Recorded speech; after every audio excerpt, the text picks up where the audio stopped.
सर्वचैतन्यरूपां ताम् आद्यां विद्यां च धीमहि बुद्धिं या नः प्रचोदयात्। सृष्टौ या सर्गरूपा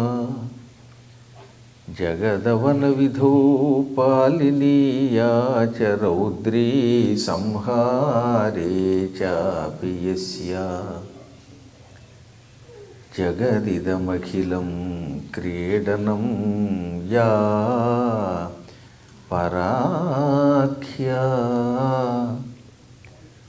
पश्यन्ती मध्यमाथो तदनु भगवती वैखरी वर्णरूपा सा स्मद्वाचं प्रसन्ना विधिहरिगिरिशाराधितालङ्करोतु।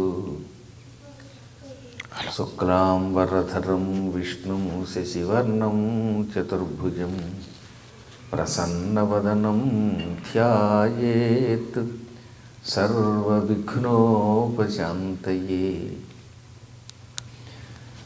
वंदे गुरुपदद्वन्द्वमवाङ्मानसगोचरं रक्तशुक्लप्रभामिश्रमतर्क्यं त्रयीपुरं महः नारायणं नमस्कृत्य नरं चैव नरोत्तमं देवीं सरस्वतीं व्यासं ततो जयमुदीरयेत्।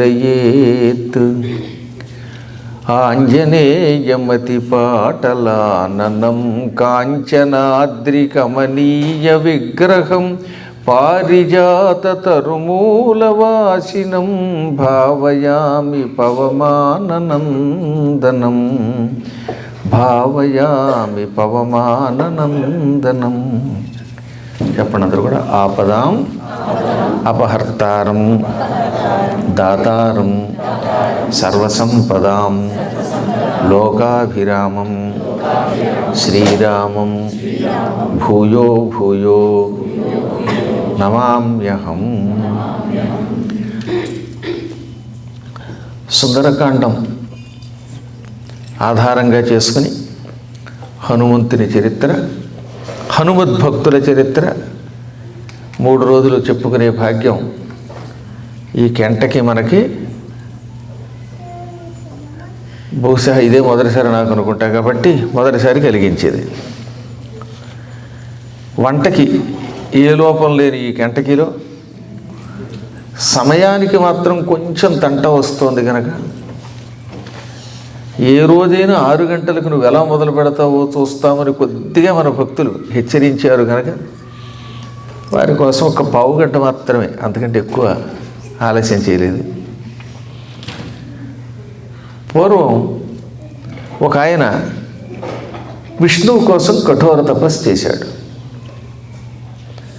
ఆ తపస్సునికి మెచ్చుకొని శ్రీమన్నారాయణుడు ఆయనకి ప్రత్యక్షమయ్యాడు.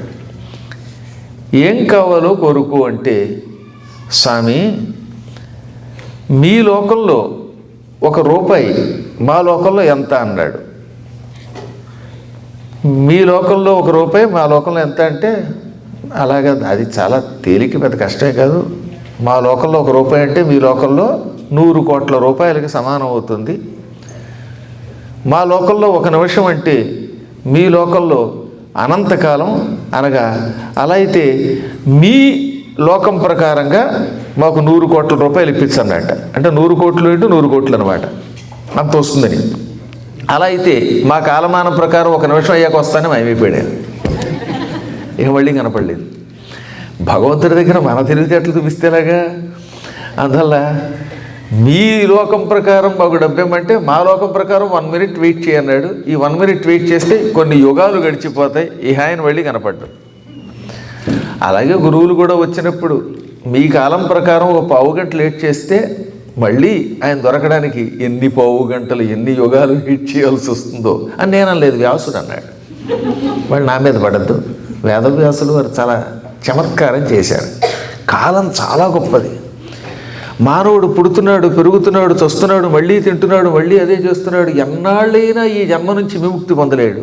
అందుకే పునరపి జననం పునరపి మరణం. శంకరాచార్యులు వారు చాలా అద్భుతమైన సందేశం ఇచ్చాడు ఆయన. వాడు నాయన ఎన్ని జన్మలెత్తావో నీకు తెలియదు రేపు ఇచ్చాడా. అందులో కొంతమందికి కొన్ని జన్మలు తెలిస్తే, కొంతమందికి ఎన్ని జన్మలైనా తెలియవు. కానీ ఈ జననం మరణం ఒక చక్రం. చక్రంలో పైన ఉన్నది కిందకి, కింద ఉన్నది పైకి అలా తిరుగుతూ ఉంటుంది. సైకిల్ టైర్ చూశారు కదా, ఆ గాలి కొట్టుకునేది పైనకి వస్తుంది, వెళ్ళి కిందకు వస్తుంది, పైకి వస్తుంది, కిందకు వస్తుంది, అలా గిర్రం తిరుగుతూ ఉంటుంది.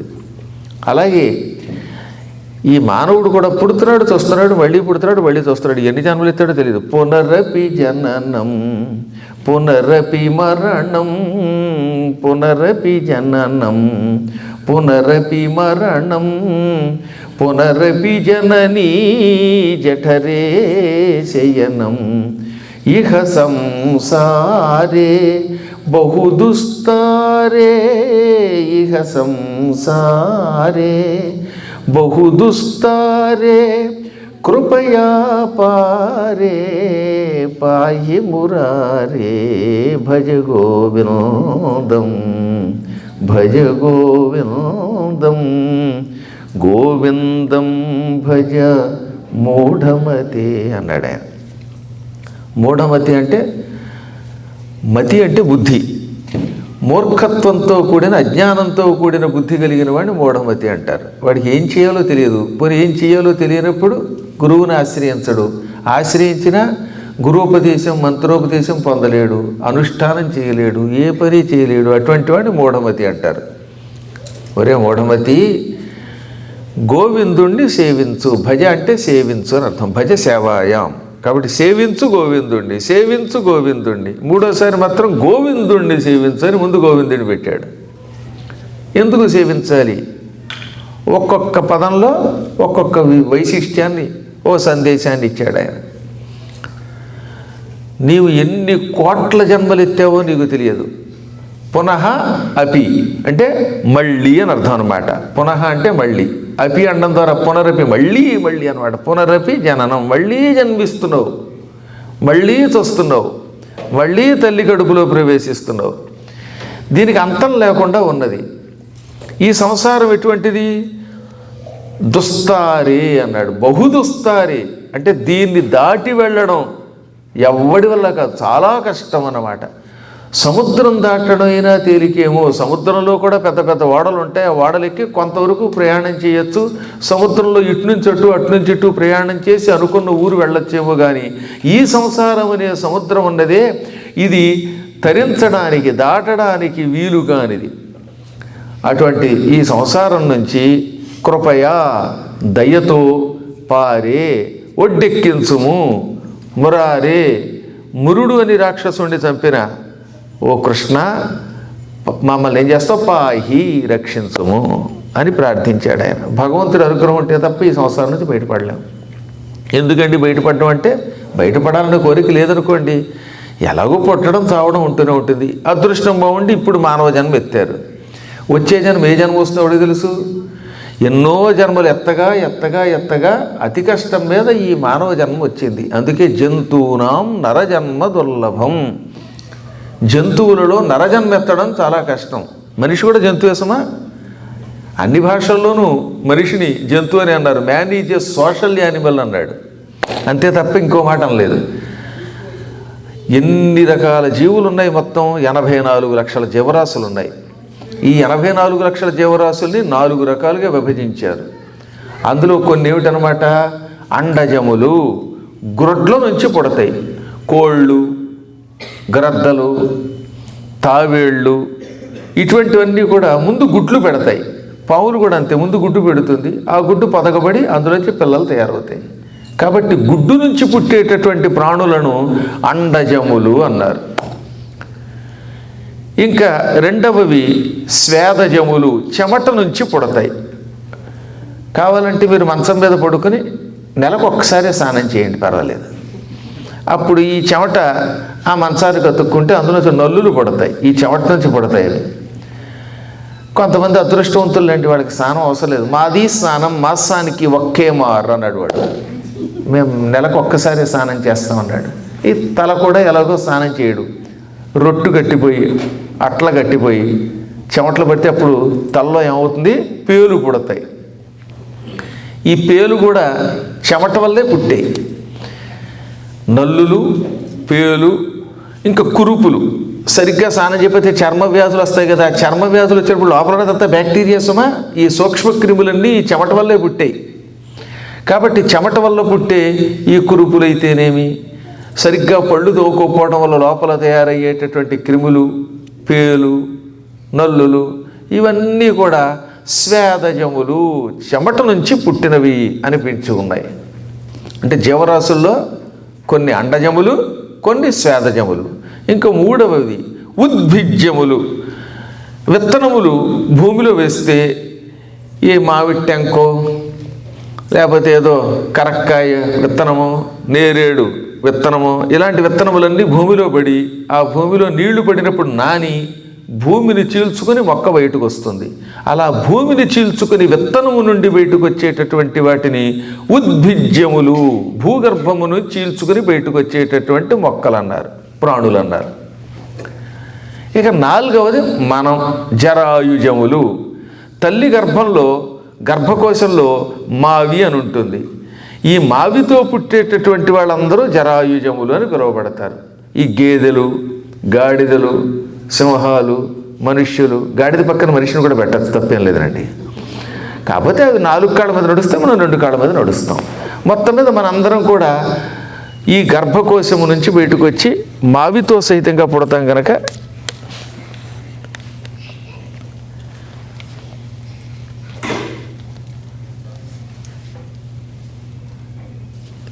దీనికి ఛార్జింగ్ కిందటి సంవత్సరం పెట్టారట, ఈ ఏడాది పెట్టలేదు. ఇందులో ఉన్నటువంటి బ్యాటరీ అయిపోయిందిలేండి.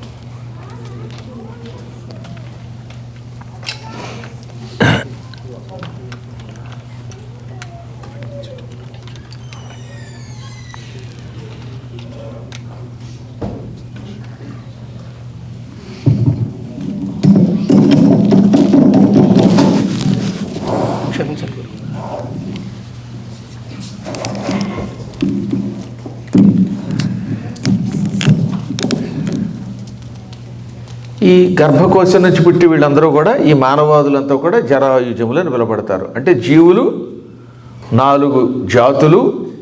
ఈ 4 జాతులు 84 లక్షల రకాలు. ఈ విధమైనటువంటి ప్రాణులుగా పుట్టి పుట్టి పుట్టి చివరిగా మానవ జన్మ వస్తుందన్నమాట. ఈ మానవ జన్మ రావడానికి ముందు ఎన్ని కష్టాలు పడ్డామో, ఎన్ని తపస్సులు చేశామో, చేయగా ఇప్పుడు మానవుడయ్యాడు. ఇప్పుడు ఈ మానవ జన్మని సక్రమంగా వినియోగించుకున్నాడా, మళ్ళీ ఉత్తమమైన మానవ జన్మైనా వస్తుంది, లేదా అదృష్టం బాగుంటే దేవతలు మొదలైనటువంటి వాళ్ళుగా పుడతాం. కాదు, ఈ మానవ జన్మని తాగడానికి, తందనాలాడడానికి, అనేక రకాలైన దుష్కార్యాలకి, పనికిమానే పనులకి, కేవలం భోగాలకి వినియోగిస్తే ఇక మళ్ళీ వెనక్కిడిపోతాడు. ఏ మంచంలో నల్లిగానో, తల్లో పేలుగానో, గోడ మీద బల్లి, వీధిలో పిల్లి, ఇంకో చోట ఎక్కడో అడవిలో నక్క, ఇళ్లల్లో కుక్క, ఎంచక్క ఇలా పుట్టి పుట్టి పుట్టి పుట్టి మళ్ళీ ఎప్పటికో వాడు అదృష్టం బాగుంటే వాడు మానవుడే పుడతాడు. ఈ జీవులుగా పుడుతున్నప్పుడు వాడు పడే నరకయాతన అంతా ఇంత కాదు. ప్రాణం పోతున్నప్పుడు మానవ శరీరంలో కలిగే బాధను ఒక్కసారి తలుచుకుంటే వణిగిపోతారు.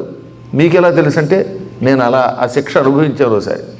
శరీరం నుంచి ప్రాణం పోయి మళ్ళీ వెనక్కి వచ్చింది కాబట్టి ఆ ప్రాణం పోతున్నప్పుడు ఎంత బాధ ఉంటుందో తెలుసు. ఈ గోళ్లల్లో సూదులతో గుచ్చిన బాధ కలుగుతుంది. తేళ్లు కుడుతూ ఉంటే, పాములు కాటేస్తూ ఉంటే, కుక్కలు కరుస్తూ ఉంటే, తోడేళ్లు చీలుస్తూ ఉంటే ఎంత బాధ కలుగుతుందో, ఈ ప్రాణం శరీరం నుంచి పైకి పోతున్నప్పుడు జీవికి అంత బాధ కలుగుతుంది. కొందరు చటుక్కుని పోతారు, కొంతమంది మంచం మీద తీసుకుని నరకయాత్ర ఇక్కడే అనుభవించిపోతారు.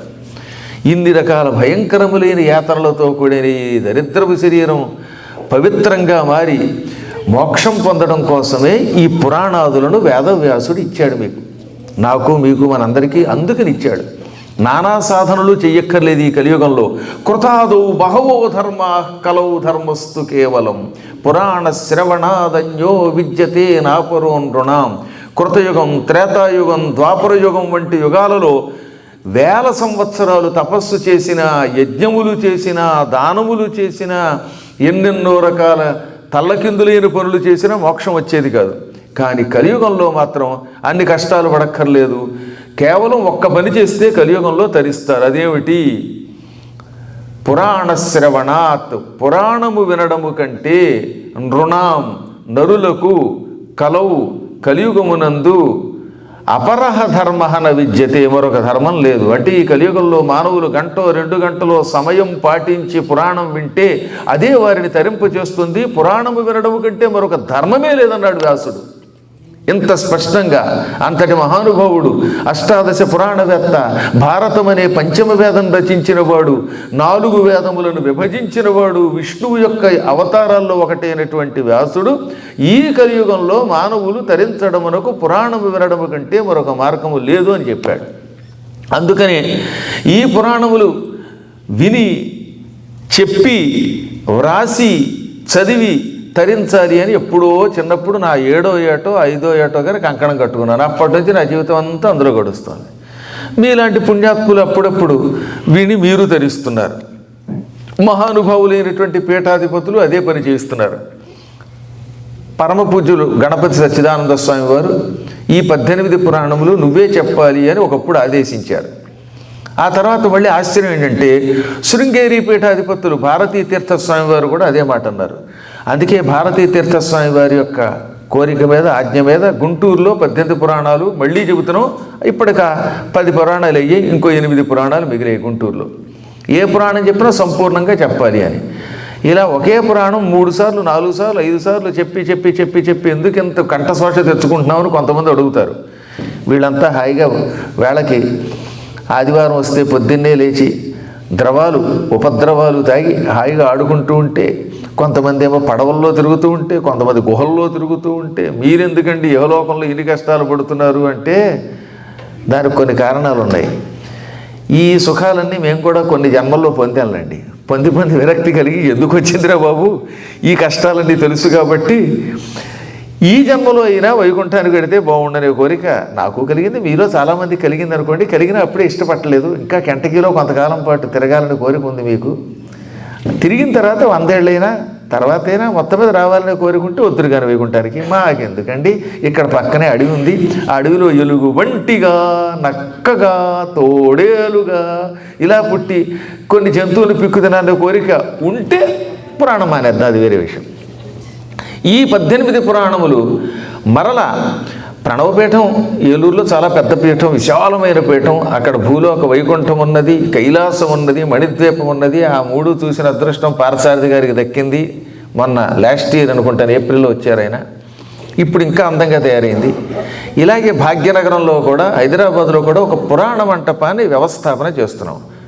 ఆ పురాణ మండపం 18 పురాణములు నిరంతరం పారాయణ జరిగే మంటపం, తరచుగా పురాణములు ప్రవచన రూపంలో అందించబడే మంటపం. నైమిషారణ్యంలో దాన్ని తయారు చేస్తున్నాం. ఆ నైమిషారణ్యం తొందరలో పూర్తయితే ఇంకా ఎక్కువ మంది ప్రజలకి మేము బ్రతికుండగానే ఎన్నో ఆధ్యాత్మిక సేవలు చేయగలుగుతాం. కాబట్టి సమయం ఎందుకు విలువైంది అంటే, ఒక్క క్షణం వ్యర్థం చేస్తే ఈ పురాణంలో ఉన్న ఎన్నో కథలు మనకి దొరకవు. అందుకని ఎన్ని పనులున్నా సరే సమయమునకు వచ్చి పురాణం వినాలి అన్నాడు ఆయన. క్షణశ కణశ్చైవ విద్యామర్థంచ సాధయేత్, క్షణత్యాగే కుతో విద్య, కణత్యాగే కుతో ధనం. ఎంత అద్భుతమైన శ్లోకం చెప్పారండి. క్షణం కూడా వ్యర్థం చేయకుండా విద్యని సంపాదించు. ఒక్క కణం అంటే పైసా కూడా వ్యర్థం చేయకుండా డబ్బు పోగు చెయ్యి. ఒక్క క్షణం వ్యర్థం చేస్తే విద్య రాదు. క్షణత్యాగే కుతో విద్య. ఒక క్షణం వేస్ట్ చేస్తే విద్యలో వస్తుంది, అందులో ఆధ్యాత్మిక విద్య అసలు రాదు. ఒక క్షణమే కదా, అరగంట లేటుగా వస్తే పంపే ఉలుగుతుంది అనుకోకు. ఈ అరగంటలో నీ జీవితం కొన్ని వేల యుగాలు వెనక్కి వెళ్ళిపోతుంది. అందుకని క్షణం త్యాగం చేస్తే విద్య లభించదు. ఇవాళ చాలామందికి మేము వెంటనే ఆధ్యాత్మిక శక్తిలోకి వెళ్ళిపోవాలండి, కళ్ళు మూసుకుంటే మాకు అన్ని అనుభూతులు కావాలి. ఎలా వస్తాయి? నువ్వేమో అరగంట లేట్ చేస్తావా? నీకేమో దేవుడు కనపడాలా? లోపల యోగాభ్యాసం జరగాల, సహస్రార కమలం మీదకి ఏకంగా వెళ్ళిపోవాలట. కానీ టైంకి మాత్రం మనం రావట. అందువల్ల క్షణత్యాగి, ఒక క్షణం త్యాగం చేస్తే విద్య ఎక్కడి నుంచి వస్తుంది? అసలు ఏ విద్యనైతే, మామూలు విద్య కూడా అంతే. టైంని నిర్లక్ష్యం చేసిన వాడు విద్యలో గొప్పవాడు అవ్వలేడు. కణత్యాగి అంటే ఒక బియ్యపు గింజో, ఒక పైసాయో, మీ భాషలో చెప్పాలంటే ఓ సెంటు, ఒక్క సెంటుని ఇవాళ నిర్లక్ష్యం చేసినా క్రమక్రమంగా డబ్బు పోతుంది. అందువల్ల ఖర్చు పెట్టేటప్పుడు, దానం చేసేటప్పుడు ఎంత దానం చేసినా దాచేటప్పుడు చాలా జాగ్రత్తగా దాచాలి. ఇవాళ మనవాడు ఇతరులకు దానం చేసేటప్పుడేమో గురువుగారి దగ్గరికి వెడితే రహస్యంగా $10 $20 తాగుడికి, తందనాలాడికి, ద్రవాలకి, ఉపద్రవాలకి, సీసాలకు ఖర్చు పెట్టేసేవాళ్ళు ఎక్కువగా ఉంటారు. మీలాంటి జ్ఞానుల గురించి చెప్పలేదండి. మీరు మహానుభావులు. మిమ్మల్ని ఏదన్నా అంటే పాకిస్తాన్ పేలిపోదు, ఆ పాకిస్తాన్లో ఉన్నవాడు కళ్ళు పేలిపోతాయి. మీ గురించి కాదు, సహజంగా లోకంలో సందేశం ఇది అన్నమాట. మీరు మహాత్ములు, ఎంత గొప్పవాళ్ళు, నాకంటే మీరు ముందు వచ్చారు పైగా. కాబట్టి మిమ్మల్ని ఏమన్నా అంటే పాపం నాది కాదు పాపం, పొరపాటును కూడా ఆ పక్కన కూర్చొని ఏడుస్తున్నటువంటి తురకాడి దేవుడు పోయి ఉంటుంది. కాబట్టి ఏది ఏమైనప్పటికీ క్షణము కూడా వ్యర్థం చేయొద్దు, కణము కూడా వ్యర్థం చేయొద్దు అన్నాడండి. అంత జాగ్రత్తగా ఉన్నారు కాబట్టి ధర్మరాజు లాంటి మహానుభావులు శరీరంతో స్వర్గానికి వెళ్ళారు. ఈ ప్రపంచంలో శరీరంతో స్వర్గానికి వెళ్ళిన మహానుభావుల్లో, రాజుల్లో ఇద్దరు ఉన్నారు. ఒకడు హరిశ్చంద్ర చక్రవర్తి, మరొకడు ధర్మరాజు. ఈ ఇద్దరు శరీరం విడిచిపెట్టకుండా స్వర్గానికి వెళ్ళారంటే కేవలం సమయమును పాలన చేయటం వల్ల, ధనాన్ని దుర్వినియోగం చేయకుండా దానాదులకు వినియోగించటం వల్ల, మంచి పనులకి చేయటం వల్ల. డబ్బు దాచారు వాడు కూడా, కోట్లు సంపాదించారు. కానీ ధర్మకార్యాలకి, ప్రజాక్షేమానికి ఉపయోగించారు వాడు. ఎక్కడ కేవల స్వార్థానికి, కేవల భోగాలకి, వ్యసనములకి వాడలేదు వాళ్ళు అనమాట. కొన్ని వేల సంవత్సరాలు తపస్సు చేయటం వల్ల వచ్చే ఫలితం దానం వల్ల వస్తుంది, శ్రద్ధతో పురాణం వినడం వల్ల వస్తుంది. దానం ధర్మమే వేదాల నీతి సారం, నీ దానం నీ ధర్మం నిరుపేదల జీవాధారం. దానం ధర్మమే వేదాల నీతి సారం. జపమాచరిల్చే జడధారి కన్నా, దానాలు చేసే సంసారి మిన్నా. జపమాచరిల్చే జడధారి కన్నా, దానాలు చేసే సంసారి మిన్నా. నిరతన్నదానమే నీ పెన్నిధానం, నీ దానం నీ ధర్మం నిరుపేదల జీవాధారం. దానం ధర్మమే వేదాల నీతి సారం. మహారాజులైనా మహివీడు వేళ, కొనిపోయినారా తమ వెంట సిరులా. మహారాజులైనా మహివీడు వేళ, కొనిపోయినారా తమ వెంట సిరులా. నెర్రదాత పేరే నిలచేది ధరణి, నీ దానం నీ ధర్మం నిరుపేదల జీవాధారం. దానం ధర్మమే వేదాల నీతి సారం. ఈ ప్రపంచంలో అన్నీ చెబుతున్నది ఒకటే. ఈ వేదముల సారం ఏమిటి? దానం చెయ్యి, ధర్మం చెయ్యి. ఇదే పురాణములు, ఉపనిషత్తులు, వేదముల యొక్క సారం. నిరంతరం అడవిలోకి వెళ్ళి కొండగుహలలో తలదాచుకుని జటాజూటాలు పెంచుకుని తపస్సు చేసి జపం చేసే ఋషుల కంటే కూడా సంసారంలో ఉంటూ ఇంటికి వచ్చిన వాడికి ఇంత అన్నం పెడుతూ ఇలా శ్రద్ధగా పురాణాలు వింటున్న మీలాంటి వాళ్ళు తొందరగా తరిస్తారట. అందుకని ఏమన్నాడు? తపస్సు చేయడం తక్కువ ఉండల్లా, ఆ తపస్సులో కష్టాలు ఉన్నాయి. కానీ ఇంట్లోనే ఉంటున్నాడు ఒక ఆయన, సంసారంలో ఉన్నాడు, తన పిల్లల్ని, తన భార్యని, తనని రక్షించుకుంటున్నాడు, అయినా ఎంతో కొంత దానం చేస్తున్నాడు. వాడు మాత్రం తొందరగా తరిస్తాడు. అందుకనే జపమాచరించే జడధారి కన్నా దానాలు చేసే సంసారి విన్న. నిరతాన్నదానమే, నిత్యం చేసే అన్నదానం ఉన్నదే అది నీకు గొప్ప నిధి. పెన్నిధానము, పెద్ద నిధానము, పెన్నిధానం అన్నట్టు. పెన్ నిధానం అది పెద్ద నిధి. నిధి తరిగిపోతుంది.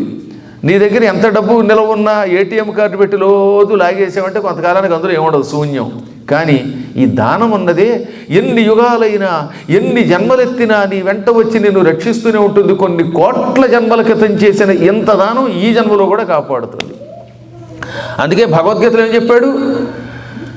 అపి స్వల్పస్య ధర్మస్య త్రాయతే మహతో భయాత్. ఇది శ్రీకృష్ణుడు భగవద్గీతలో చెప్పిన మాట. ఏమని? అత్యల్పమపి ధర్మస్య, ధర్మము చాలా కొద్దిగా చేసిన మహతో భయాత్ త్రాయతే, గొప్ప భయము నుంచి రక్షిస్తుంది. నువ్వు చేసిన పుణ్యం ఎంతే, నువ్వు చేసిన ధర్మం దానం స్వల్పం, కానీ మహా అద్భుతమైనటువంటి కష్టం నుంచి రక్షిస్తుంది, భయంకరమైన కష్టం నుంచి రక్షిస్తుంది. మహతో భయాత్ త్రాయతే అన్నాడు, గొప్ప భయం నుంచి రక్షిస్తుంది. నీకు ఎప్పుడో ఒకప్పుడు అదే వెంట ఉండి రక్షిస్తుంది. కొంతమంది మహారాజులు ఈ భూమండలాన్ని ఏకఛత్రాధిపత్యంగా ధనంతో ధాన్యంతో పరాక్రమంతో ఏలేరు. ఎంతమంది బలిచక్రవర్తి వెళ్ళిపోయాడు, శివి చక్రవర్తి వెళ్ళిపోయాడు, మాంధాత వెళ్ళిపోయాడు, సగరుడు వెళ్ళిపోయాడు, ధర్మరాజు వెళ్ళిపోయాడు. ఇలాంటి మహానుభావులు ఎంతో ఈ భూమండలాన్ని బాగా డబ్బు సంపాదించి పరిపాలించారు. వాళ్ళల్లో ఒక్కడైనా ఈ భూమిని తమ వెంట తీసుకెళ్ళారా? ఎంత మహారాజైనా ఈ మహిని విడిచిపెట్టి పైకి వెళ్ళిపోతున్నప్పుడు తనతో సంపదని పట్టుకెళ్ళగలిగాడు. ఎవడో పట్టుకెళ్ళలేడు. పట్టుకెళ్ళగలిగితే ఎప్పుడో మొత్తం భూమి అంతా వెళ్ళిపోయేది. మా హౌస్ నెంబర్ 5, 6, 9 నాతో వస్తుందా అనుకుంటే ఈ 5, 6 9 ఎక్కడే ఉంటుంది, వీడు పైకి వెళ్ళిపోతాడు. ఎంతెందుకండి, ఈ శరీరాన్ని ఎంతో కష్టపడి పెంచాం, పోషించాం. పాపం ఏ పల్లవో పావనేని పెరెట్టేశానుగా, ఏ పావనో మీకోసం జీడిపప్పు వేసి పకోడీ చేసి పెట్టింది, లేదా అదేదో కజ్జికాయ చేసింది, ఇంకో కజ్జికాయ చేసింది, మైసూరు పాకం చేసింది, శుభ్రంగా తినండి. కానీ ఎన్ని తిన్నా దీనికో లాల్చీ వేసిన, రేపు నువ్వు బాల్చీ తిండితే ఈ లాల్చీ వేసిన నీ శరీరమే రావటం లేదే. మన శరీరమే మనతో రానప్పుడు ఇంక మనం వెంట ఏమొస్తాయి? కర్మానుగో గచ్చతి జీవయేక. శరీరమును విడిచిపెట్టి వెళ్ళేటప్పుడు జీవుడు లోపల ఉన్న ఆత్మ కర్మను అనుసరించి పెడతాడు. కాబట్టి అన్నిటికంటే గొప్పది దానము, ధర్మమే. ఈ భూమండలంలో దానం చేసిన వాళ్ళ పేరు నిలబడింది, మహాత్ముల పేరు నిలబడింది, కానీ పనికి వాళ్ళ పేరు నిలబడలేదుగా. ఎన్ని కోటాను కోట్ల జీవులు ఎంతమంది వెళ్ళిపోయారో వాళ్ళలో ధర్మరాజునో, శిబి చక్రవర్తినో, బలి చక్రవర్తినో ఇలాంటి వాళ్ళని ఎందుకు తలుచుకుంటున్నామంటే వాళ్ళు దాతలు గనక. మీరు రోజు ఉపనిషత్తులు చదువుతున్నారు, వింటున్నారు కదా, అందులో ఏమని ఉంటుందన్నమాట? నకర్మణ న ప్రజయా ధనే నత్యాగే నైకే అమృతత్వమానసు. గుళ్ళోకి రాగానే మహానుభావులైన అర్చకులు ఈ ఉపనిషత్తు వినిపించారు, ఈ వేదపాఠాన్ని. అందులో ఏమనున్నది? నా కర్మణ, నువ్వు ఎన్ని పనులు చేసినా నీకు మోక్షం రాదు. అమృతత్వము అంటే చావులేని స్థితి. చావులేని స్థితి అంటే మళ్ళీ భూమి మీద పుట్టక్కర్ లేకుండా పరమాత్మ దగ్గర ఉండడం, దాన్ని అమృతత్వము అంటారు. ఈ అమృతత్వం నువ్వు ఎన్ని పనులు చేసినా రాదు. పోనీ నీ పిల్లల వల్ల వస్తుందా? నా ప్రజయా, నీ పిల్లల వల్ల రాదు. ప్రజ అంటే సంతానం. నీ పిల్లలు నీకు పిండం పెడతారు, గయా శ్రాద్ధం పెడతారు అనుకోవడం, నీ శ్రాద్ధం ఏమీ పెట్టరు వాళ్ళు. ఏం పెట్టినా ఉపయోగం లేదు. వీడికి మోక్షం వస్తుందనేది పిల్లల వల్ల కూడా చెప్పలేం. ఏమో మహానుభావులైన మీలాంటి సంతానం కలిగితే చెప్పలేం, కానీ అందరూ ఎవరు తల్లిదండ్రులు ఉద్ధరిస్తారో చెప్పలేము. కాబట్టి నీ పనులు నిన్ను రక్షించలేకపోతున్నాయి, నీ పిల్లలు నీకు మోక్షం ఇవ్వలేకపోతున్నారు. పోనీ బోల్డ్ డబ్బులు సంపాదించాం, కోట్లు సంపాదించాం, మిలియన్లు, బిలియన్లు, ట్రిలియన్లు, ఆ తర్వాత ట్రిలియన్ తర్వాత గిలియన్లు అని పెడదాం సరదాగా. ఇవన్నీ సంపాదిస్తే ఈ డబ్బు వల్ల ఏమైనా మోక్షం వస్తుందా? డబ్బు వల్ల మోక్షం వస్తే ఎప్పుడూ పొందేసేవాళ్ళం. అందుకని నా ధనేన, డబ్బు వల్ల కూడా పొందలేవు. వరసగా ఏం చెప్పారు? నకర్మణ న ప్రజయా ధనేన. మరి మూడింటి వల్ల పొందకపోతే మోక్షం దేని వల్ల పొందుతావు? త్యాగే నైకే అమృతత్వమానసు. ఒక్క త్యాగము వల్ల, దానము చేయటం వల్ల మాత్రమే అమృతత్వం, మోక్షమును ఆనసు పొందుతున్నాడు జీవి. అమృతత్వం పొందాలంటే కేవలం దానం మాత్రమే. ఇది తెలిసి మహానుభావులు ఆ రోజుల్లో ఆ పని చేశారు. ఈ త్యాగం చెయ్యాలి అంటే కాలమును సద్వినియోగం చేసుకోవాలి. కాలం చాలా గొప్పది, కాలము మహాద్భుతమైనది, విలువైనది. వెళ్ళిపోయిన కాలం మళ్ళీ రమ్మంటే రాదు. ఆ విషయం మనకి తులసీదాసు గారి చరిత్రే ప్రామాణికంగా నిరూపించింది. తులసీదాసు గారు స్వయంగా రాసుకున్నాడు కదా ఆత్మచరిత్ర. అందువల్ల మనకి ఎక్కువ లాభం అయ్యింది. ఆయన భార్యా వ్యామోహంతో రత్నమాలని విడిచిపెట్టలేక రత్న రత్న అనుకుంటూ యమునా నదికి వరదలు వస్తే అందులో శవం ఎక్కి అతి కష్టం మీద కోటకెళ్ళి తాచుపాములాగా కిందకి వెళ్ళాడుతున్న పెద్ద కొండ చెరువు. ఆ కొండ చెరువు తోక పుచ్చుకుని పైకి ఎక్కాడు. ఆ తోక తెగి ఒంటికి రక్తం అంటుకున్నా తెలియలేదు. అవతల వైపుకి నీళ్లలో దూకాడు. దూకి భార్య ఉన్న గది దగ్గరికి వెళ్ళాడు. ఆ గది తలుపులు తట్టాడు. ఆవిడ తలుపు తీసింది. ఎదురుగుండా అలా నీళ్లు కారుతున్న జుట్టుతో పిశాచంలాగా రాత్రిపూట గుడ్డి దీపపు కాంతిలో కనబడ్డాడు ఆయన. ఆవిడకి మతిపోయింది. స్వామి మీరేనా లేక మీ పిశాచమా అంది. లేదు లేదు నేనే అన్నాడు ఆయన. ఎలా వచ్చేసారండి అని అడిగితే రత్న ప్రయత్నం మీద ఇక్కడికి వచ్చాను, యత్నం చేసి మా రత్నాన్ని చూడడానికి వచ్చాను. కారణం నువ్వు లేకుండా ఒక్క క్షణం బ్రతకలేను. నీ ముఖం అమృత స్థితిని నాకు అందించింది. నీ కళ్ళు, నీ చూపులు అవి పూలబాణాల తూపులు, విరితూపులు అవి. అందువల్ల నేను చూడకుండా ఎలా ఉంటాను అనుకున్నావు, నాకు చెప్పకుండా వచ్చేసావు. అతి కష్టం మీద వచ్చాను అని జరిగిందంతా చెప్పాడు. నీళ్లలో దూకా, శవం మీద ఎక్కాను. ఆ తర్వాత ఇక్కడ కోట దగ్గర తాడు కనపడింది కానీ ఇక్కడ తాడు ఎలా ఉంటుందని చూసింది. చూస్తే కొండ చెరువ. ఆవిడ నోరిలో కొట్టుకుంది. చీకట్లో రావడం ఒక భయంకరమైన సాహసం అయితే కొండ చెలువని తాడుగా భావించి లోపలికి వచ్చావు. ఇదంతా ఎందుకు చేసావు? కామం వల్ల. కామాతురాణం న భయం న లజ్జ. కామాతురులకి భయం ఉండదు, సిగ్గు ఉండదు, అన్నీ విడిచిపెట్టేస్తారు. కొంచెం ఆవిడికి ఆయన ప్రేమ మీద జుగుప్స కలిగింది, అసహ్యం కలిగింది. మరీ ఇంత కామమా, ఇంత పిచ్చా, ఇది ప్రేమ అంటారా అనిపించేది. అప్పుడు ఆవిడ ఏముందో తెలుసా? స్వామి ఈ శరీరం ఏముంది? ఈ పైన చర్మం, లోపలంతా మాంసం, నరాలు, ఎముకలు, చీము, వీటన్నిటితో కూడా సప్తధాతువులతో కూడినది. ఒక్కసారి చర్మం తీసి చూడు, ఆ లోపల ఉన్న మాంసం ముద్ద చూస్తే అసహ్యం కలుగుతుంది.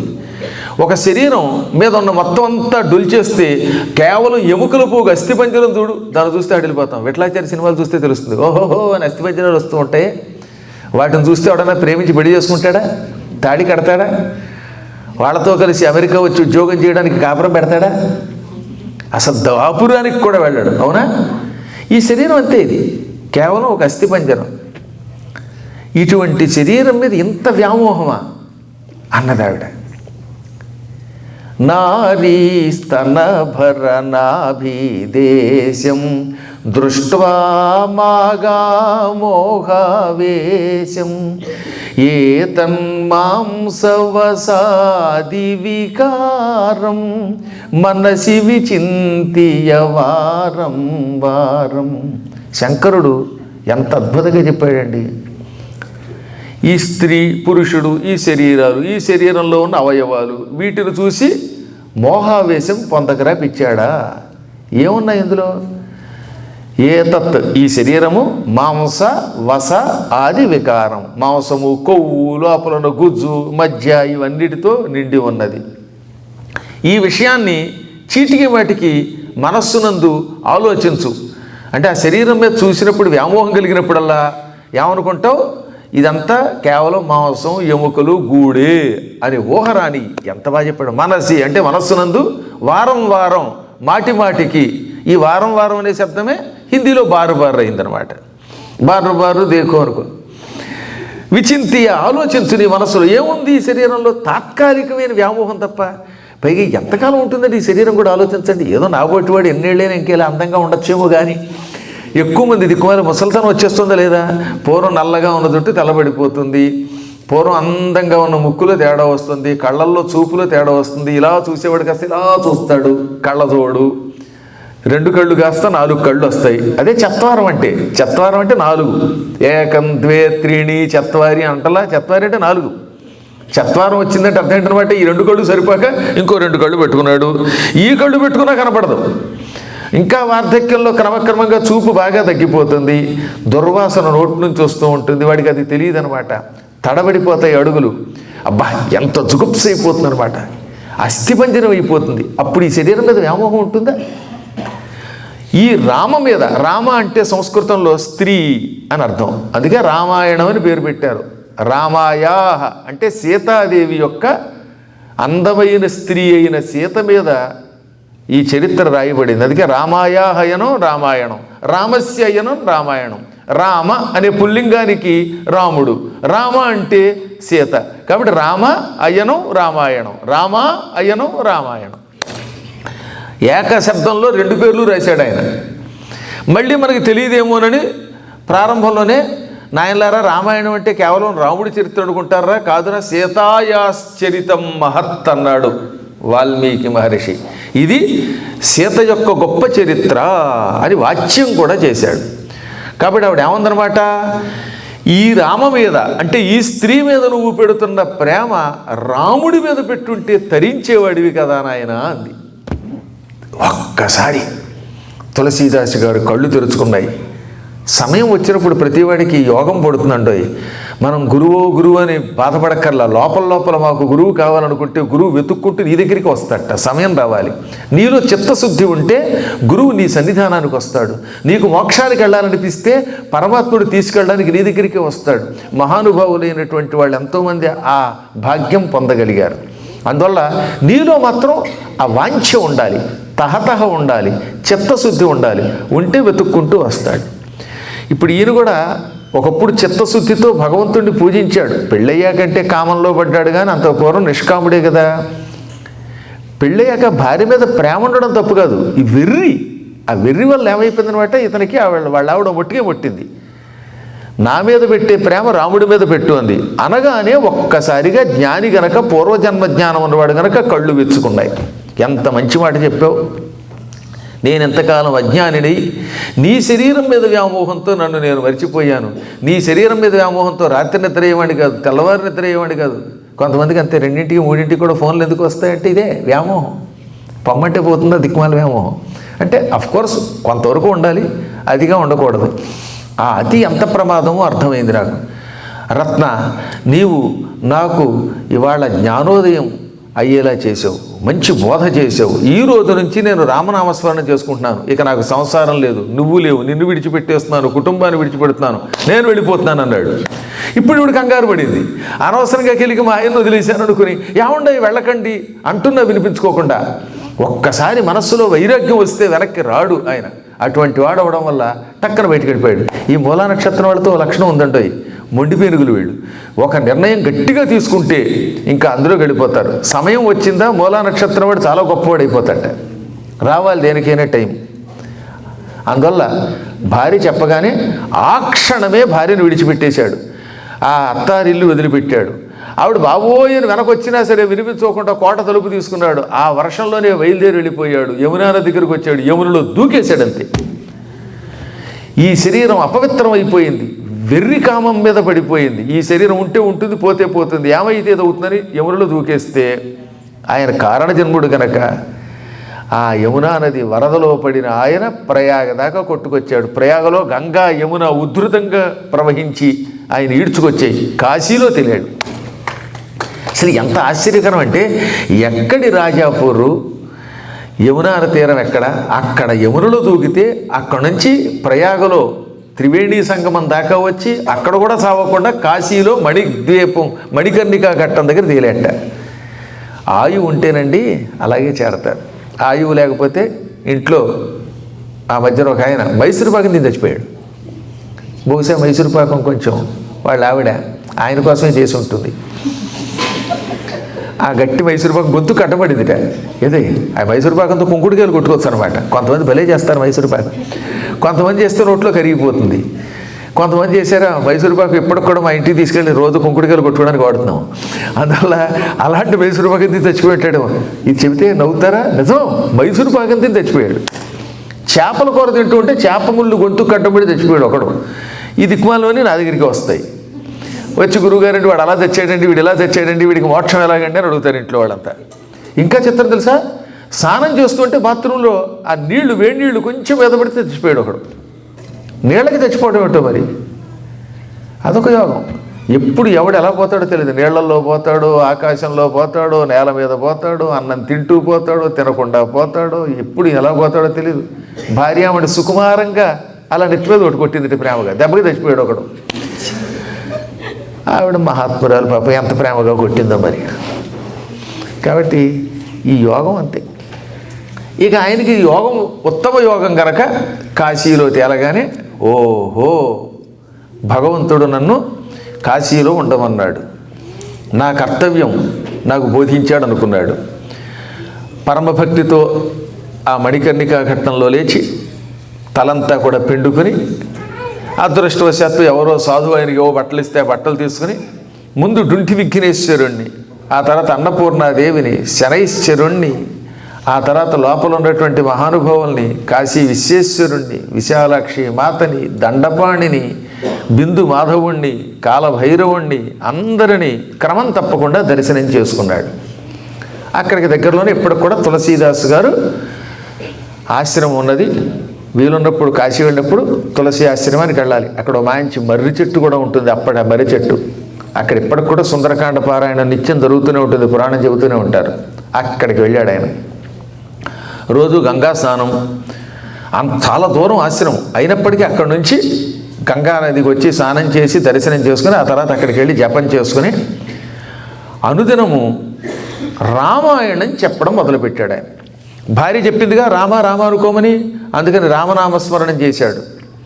అద్భుతమైన భక్తితో రామమంత్రం జపం చేశాడు. ఓం శ్రీం రామ్ రామాయ నమః. ఇది రామ అష్టాక్షరీ మంత్రం. ఈ మంత్రం విడిచిపెట్టకుండా జపం చేసుకుంటూ పురాణం చెప్పేవాడు.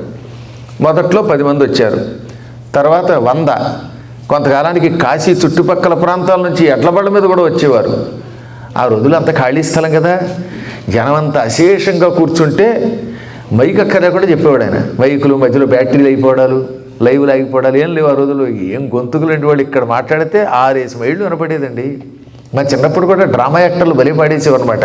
చెల్లియో అని వాడు అరిచాడంటే చిల్లు పడిపోయేది మైక్కి, అంత అరిచేవారు అనమాట. ఇప్పుడు ఏంటో గొంతుకులు లేవు. గురువుగారి దగ్గర వచ్చా, గురువుగారండి అండం. ఇంట్లో ఏం అరుస్తారో తెలియదు కానీ ఈయన దగ్గర రహస్యం ఏమిటో. మళ్ళీ రహస్యం నా దగ్గర కాదు, బయటవాడి కొనపడకుండా ఉండాలి. కానీ గురువుగారు అండం అంటే నాకు అర్థం అవదు. ఏమిటమ్మా, చివరికి గురువు గారు మంత్రం ఇస్తారా, మంత్రం ఇస్తారా అని చెప్పడానికి అదేం రహస్యం.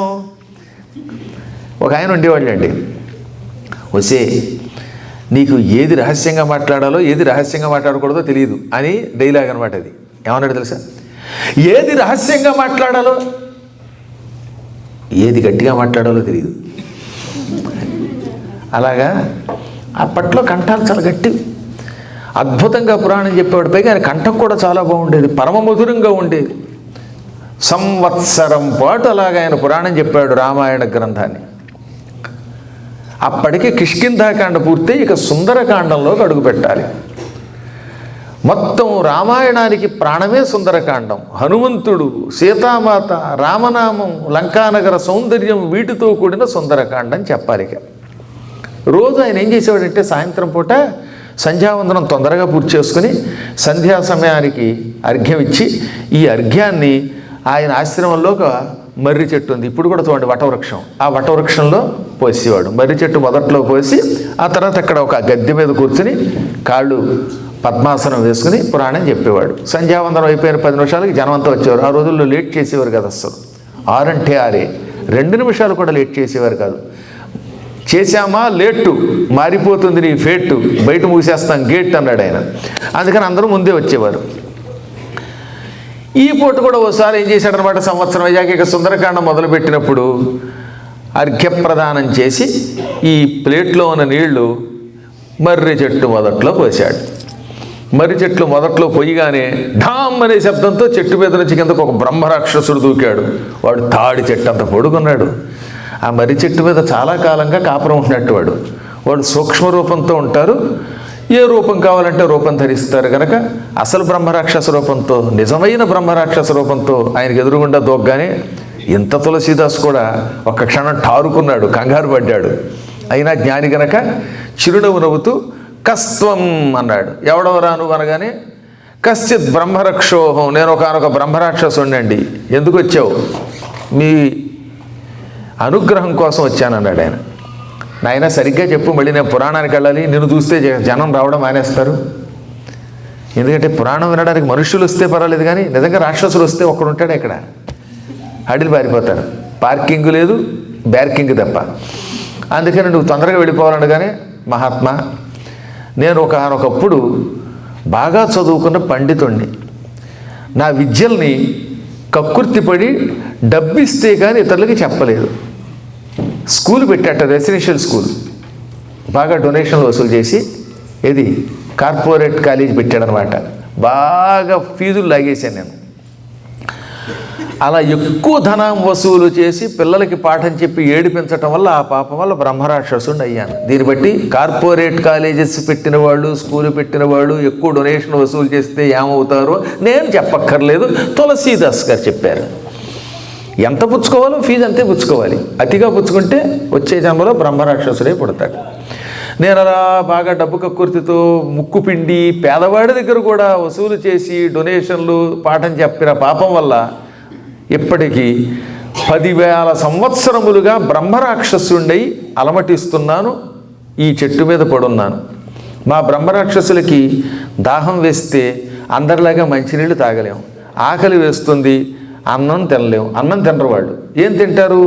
ఈ బ్రహ్మరాక్షసులు చెట్టు మీద కూర్చుని అటుగా ఎవరైనా పెడుతుంటే ఉమ్మని అరుస్తారు పెద్ద పెట్టున. ఈ అరుపుకి అవతల వాడు భయపడితే అప్పుడు వాడిని చంపుకు తినగలరు. పిరికి వాడిని చంపగలరు తప్ప ధైర్యవంతుణ్ణి చంపలేరు. ఎప్పుడో ఒకప్పుడు ఒక పిరికాడు దొరికితే వాడిని చంపి తిని వాడి రక్తాన్ని దాహంగా తీర్చుకునేవాళ్ళం మేము. కానీ ఇటువైపుగా పిరికి వాళ్ళు రావడం మానేశారు. ధైర్యవంతులు మమ్మల్ని చూచి ఎవడవరాను అని గద్దించేవారు. గద్దిస్తే మేము ఉడికిపోతాం, వాళ్ళు ఏం చేయలేము. తర్వాత అసలు ఇటు రావడమే జనం తక్కువ. దానివల్ల నేను ఏళ్ల తరబడి తిండి లేక మలమల మాడిపోయాను. దాహం ఎక్కువైపోయింది.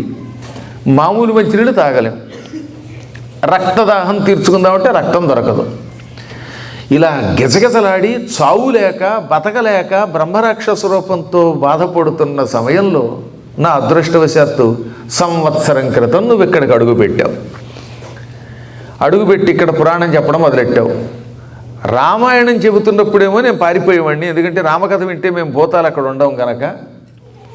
ఇక రెండవది అయిపోయాక తిరిగి చెట్టు మీద కూర్చునేవాడిని. నువ్వు రోజు పొద్దున్న మధ్యాహ్నం సాయంత్రం సంధ్యావందనం చేశాక ఆ అర్ఘ్యజలాన్ని ఈ చెట్టు మొదట్లో పోస్తున్నావు. బ్రహ్మరాక్షసులు అర్ఘ్యజలాన్ని తాగగలరు.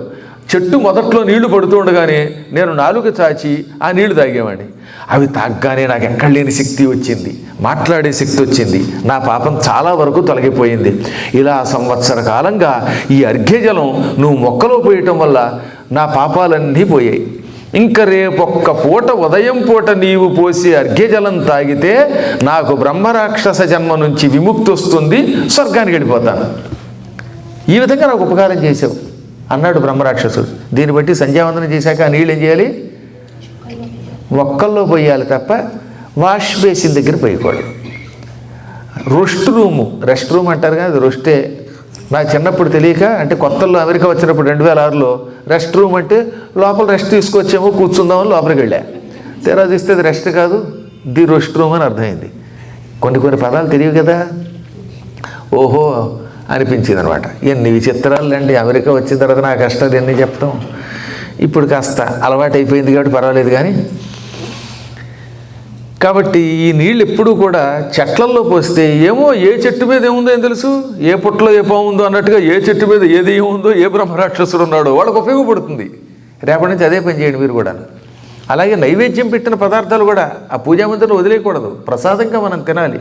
తింటే మనకి ఎన్నో లాభాలు వస్తాయి. నీ వల్ల నాకు ఇంకా రేపటితో విముక్తి. రేపు ఉదయం కూడా తులసీదాస్ గారు అర్ఘ్యజలాన్ని ఆ మొక్కలో పోయండి, నేను తరిస్తాను. ఇంక నేను నీకు ఎందుకు కనబడ్డాను అంటే దానికి ఒక కారణం ఉన్నది. నీ వల్ల నాకు బ్రహ్మరాక్షస జన్మ నుంచి విముక్తి కలుగుతోంది. నేను స్వర్గానికి వెడుతున్నాను. వెళ్లే ముందు నీకు ఒక ఉపకారం చెయ్యాలి. ఉపకారికి ప్రత్యుపకారం చేయకపోతే మేము స్వర్గానికి వెళ్ళాం, మళ్ళీ ఇక్కడే ఉండిపోవాలి. అందువల్ల నీకు ఒక్క ఉపకారం చేస్తే ఇక నాకు విముక్తి. నువ్వు ఏదైనా ఒక కోరిక కోరుకో, ఆ కోరిక తీరుస్తాను. ఆ కోరిక నీకు తీరిస్తేనే నాకు స్వర్గప్రాప్తి. దయతో ఏదైనా కోరుకోవా అన్నాడు. అప్పుడు తులసీదాస్ గారు నవ్వి, నాకే కోరికలు లేవు నాయనా. ఒకప్పుడు కోరికలు ఉండేవి, మా ఆవిడ గురువై నాకు మంచి బోధ చేసింది. అందులో నాకేం వద్దుపో అంటే, మీకోసం కాదండి నా కోసం కోరుకోండి, మీకు ఒక కోరిక తీరిస్తేనే కదా నాకు మోక్షం అనగా, సరే నువ్వు కోరుకోమంటున్నావు కాబట్టి కోరుకుంటున్నాను, సీతాలక్ష్మణ సమేతుడైన రాముణ్ణి నాకు చూపించు, ఇదే నా కోరిక అన్నాడు వాడు. ఢామ్మని శబ్దం అయింది. ఏమిటో చూస్తే బ్రహ్మరాక్షసుడు కింద పడిపోయాడు. వాడికి పెరాలసిస్ వచ్చేసిన ధ్వని అయింది. మూతిలో బయటకెట్టి అని కొట్టుకుంటున్నట్ట గిలగిల. ఏమయ్యా కోరుకోమన్నావు, కోరుకుంటే ఏమిటి పక్షవాతం వచ్చిన వాళ్ళ పడ్డామంటే, మరి పక్షవాతం నాకు ఏమొస్తుందండి? సీతాలక్ష్మణులతో కూడిన రాముడి దర్శనం నీకు నేను చేయించాలా? బ్రహ్మరాక్షసులకి ఆ శక్తి ఏడుస్తుందా? నాకే రామదర్శనం చేయించే శక్తి ఉంటే నేను ఈ బ్రహ్మరాక్షస రూపంతో చెట్టు మీద ఎందుకు పడి ఉంటాను? ఎప్పుడో నేను వైకుంఠానికి వెళ్ళేవాడిని. స్వామి, ఇంత భయంకరమైన పెద్దదైన విచిత్రమైన కోరిక కోరతావా? చిన్న కోరిక కోరుకో, కావాలంటే కంటకి అంత రాసిచ్చేమని రాసిచ్చేస్తాను. మా దగ్గర ఆ శక్తి ఉంటుంది. అవసరమైతే అక్కడ ఉన్నటువంటి వాళ్ళని ఎత్తి మీద ముట్టినా నీకోసం పాస్పోర్ట్ తెచ్చేస్తాను. F1 వీసా వాడికి, H1 వాడికి నేను సిటిజన్షిప్ ఇప్పించగలను. కెంటకీలో ఓ 50 ఏళ్ళు నా మహామహిమతో నీ పేరు మీద రిజిస్ట్రేషన్ అయ్యేలా చేస్తాను. లేకపోతే రిజిస్ట్రేషన్ చేసేవాడిని ఎత్తి మీద కూర్చొని వెళ్ళి వాడి ఇంట్లో ఆవహించేను. మైకులో బ్యాటరీ అయిపోతే చెప్పు, బ్యాటరీ పక్కవాడు వేయకుండా నేనే వేసేస్తాను. ఎవరైనా లేటుగా వస్తే చెప్పు, మళ్ళీ జీవితంలో లేటుగా రాకుండా నెత్తి మీద ఒట్టిగా కొట్టి వాళ్ళని టైంకి వచ్చేలా నేను తీసుకొస్తాను. ఇలాంటి చిన్న చిన్న కోరికలు కోరుకో. లేదా పాపం పల్లవి చేసిన మైసూరుపాకు అడుగు, తీసుకొచ్చి నీ నోట్లో పెడతా. అది ఇంకొంచెం తేలిక. ఉందమ్మా మైసూరుపాకు అయిపోయిందా? ఇంకా ఉంటే వాళ్ళందరికీ పెట్టేయచ్చు. కాబట్టి ఇలాంటి కోరికలు కోరుకోవాలి. కానీ రాముడి దర్శనం, కృష్ణుడి దర్శనం అంటే నేనేం చేయిస్తానని కానీ, నాయన నాకు ఏ కోరికలు లేవు, చేయించగలిగితే రామదర్శనం చేయించు, లేదా నీ దారి నువ్వు పో. నాకు కంటకి వద్దు, కంటకం వద్దు, నాకు సిటిజన్షిప్ వద్దు, నా కోరికలన్నీ తీరే అనగానే అప్పుడు ఆ బ్రహ్మరాక్షసుడు బుర్ర గొక్కున్నాడు. వాడికి బాగా చుట్టుందిలేండి. అందుకని గొక్కుని ఒక్క క్షణం ఆలోచించి, మహాత్మా నీకు మంచి సలహా ఇస్తున్నాను, అది పాటిస్తే నీకు రామదర్శనం అవుతుంది. పూర్వం పెద్దలు సామెత చెప్పారు, ఇంటికి ఎవడైనా ముష్టివాడు వస్తే మనం దానం చేయలేకపోతే పెట్టే ఇల్లు చూపించని. అందుకని ఇప్పుడు ఏం చేస్తానమాట, పక్కింటికి వెళ్ళి వీడు దానం చేయడు, ఎంతసేపు వాడికి వీడికి చెప్పడమే. వీరుంటే డొనేట్ చేయండి అంటాడు, కానీ వీడు డొనేట్ చేయట. పోనీ కొంతలో అదే నిర్ణయం, పెట్టపోయినా పెట్టే ఇల్లు చూపించడం పుణ్యం అన్నారు. నేను రామదర్శనం చేయించలేకపోయినా నీకు రామదర్శనం చేయించే మహాత్ముడిని చూపిస్తాడు. కానీ ఎవరు అతడు అన్నాడు ఆయన. ఆంజనేయుడిని పట్టుకుంటే నీకు రామదర్శనం అవుతున్నాడు. కానీ గొప్ప సలహా ఇచ్చేలేవయ్యా, ఆంజనేయుడిని పట్టుకుంటే రామదర్శనం అవుతుందని నాకు తెలుసు, కానీ ఆంజనేయుడిని పట్టుకొద్దా అన్నట్టు ఆయన.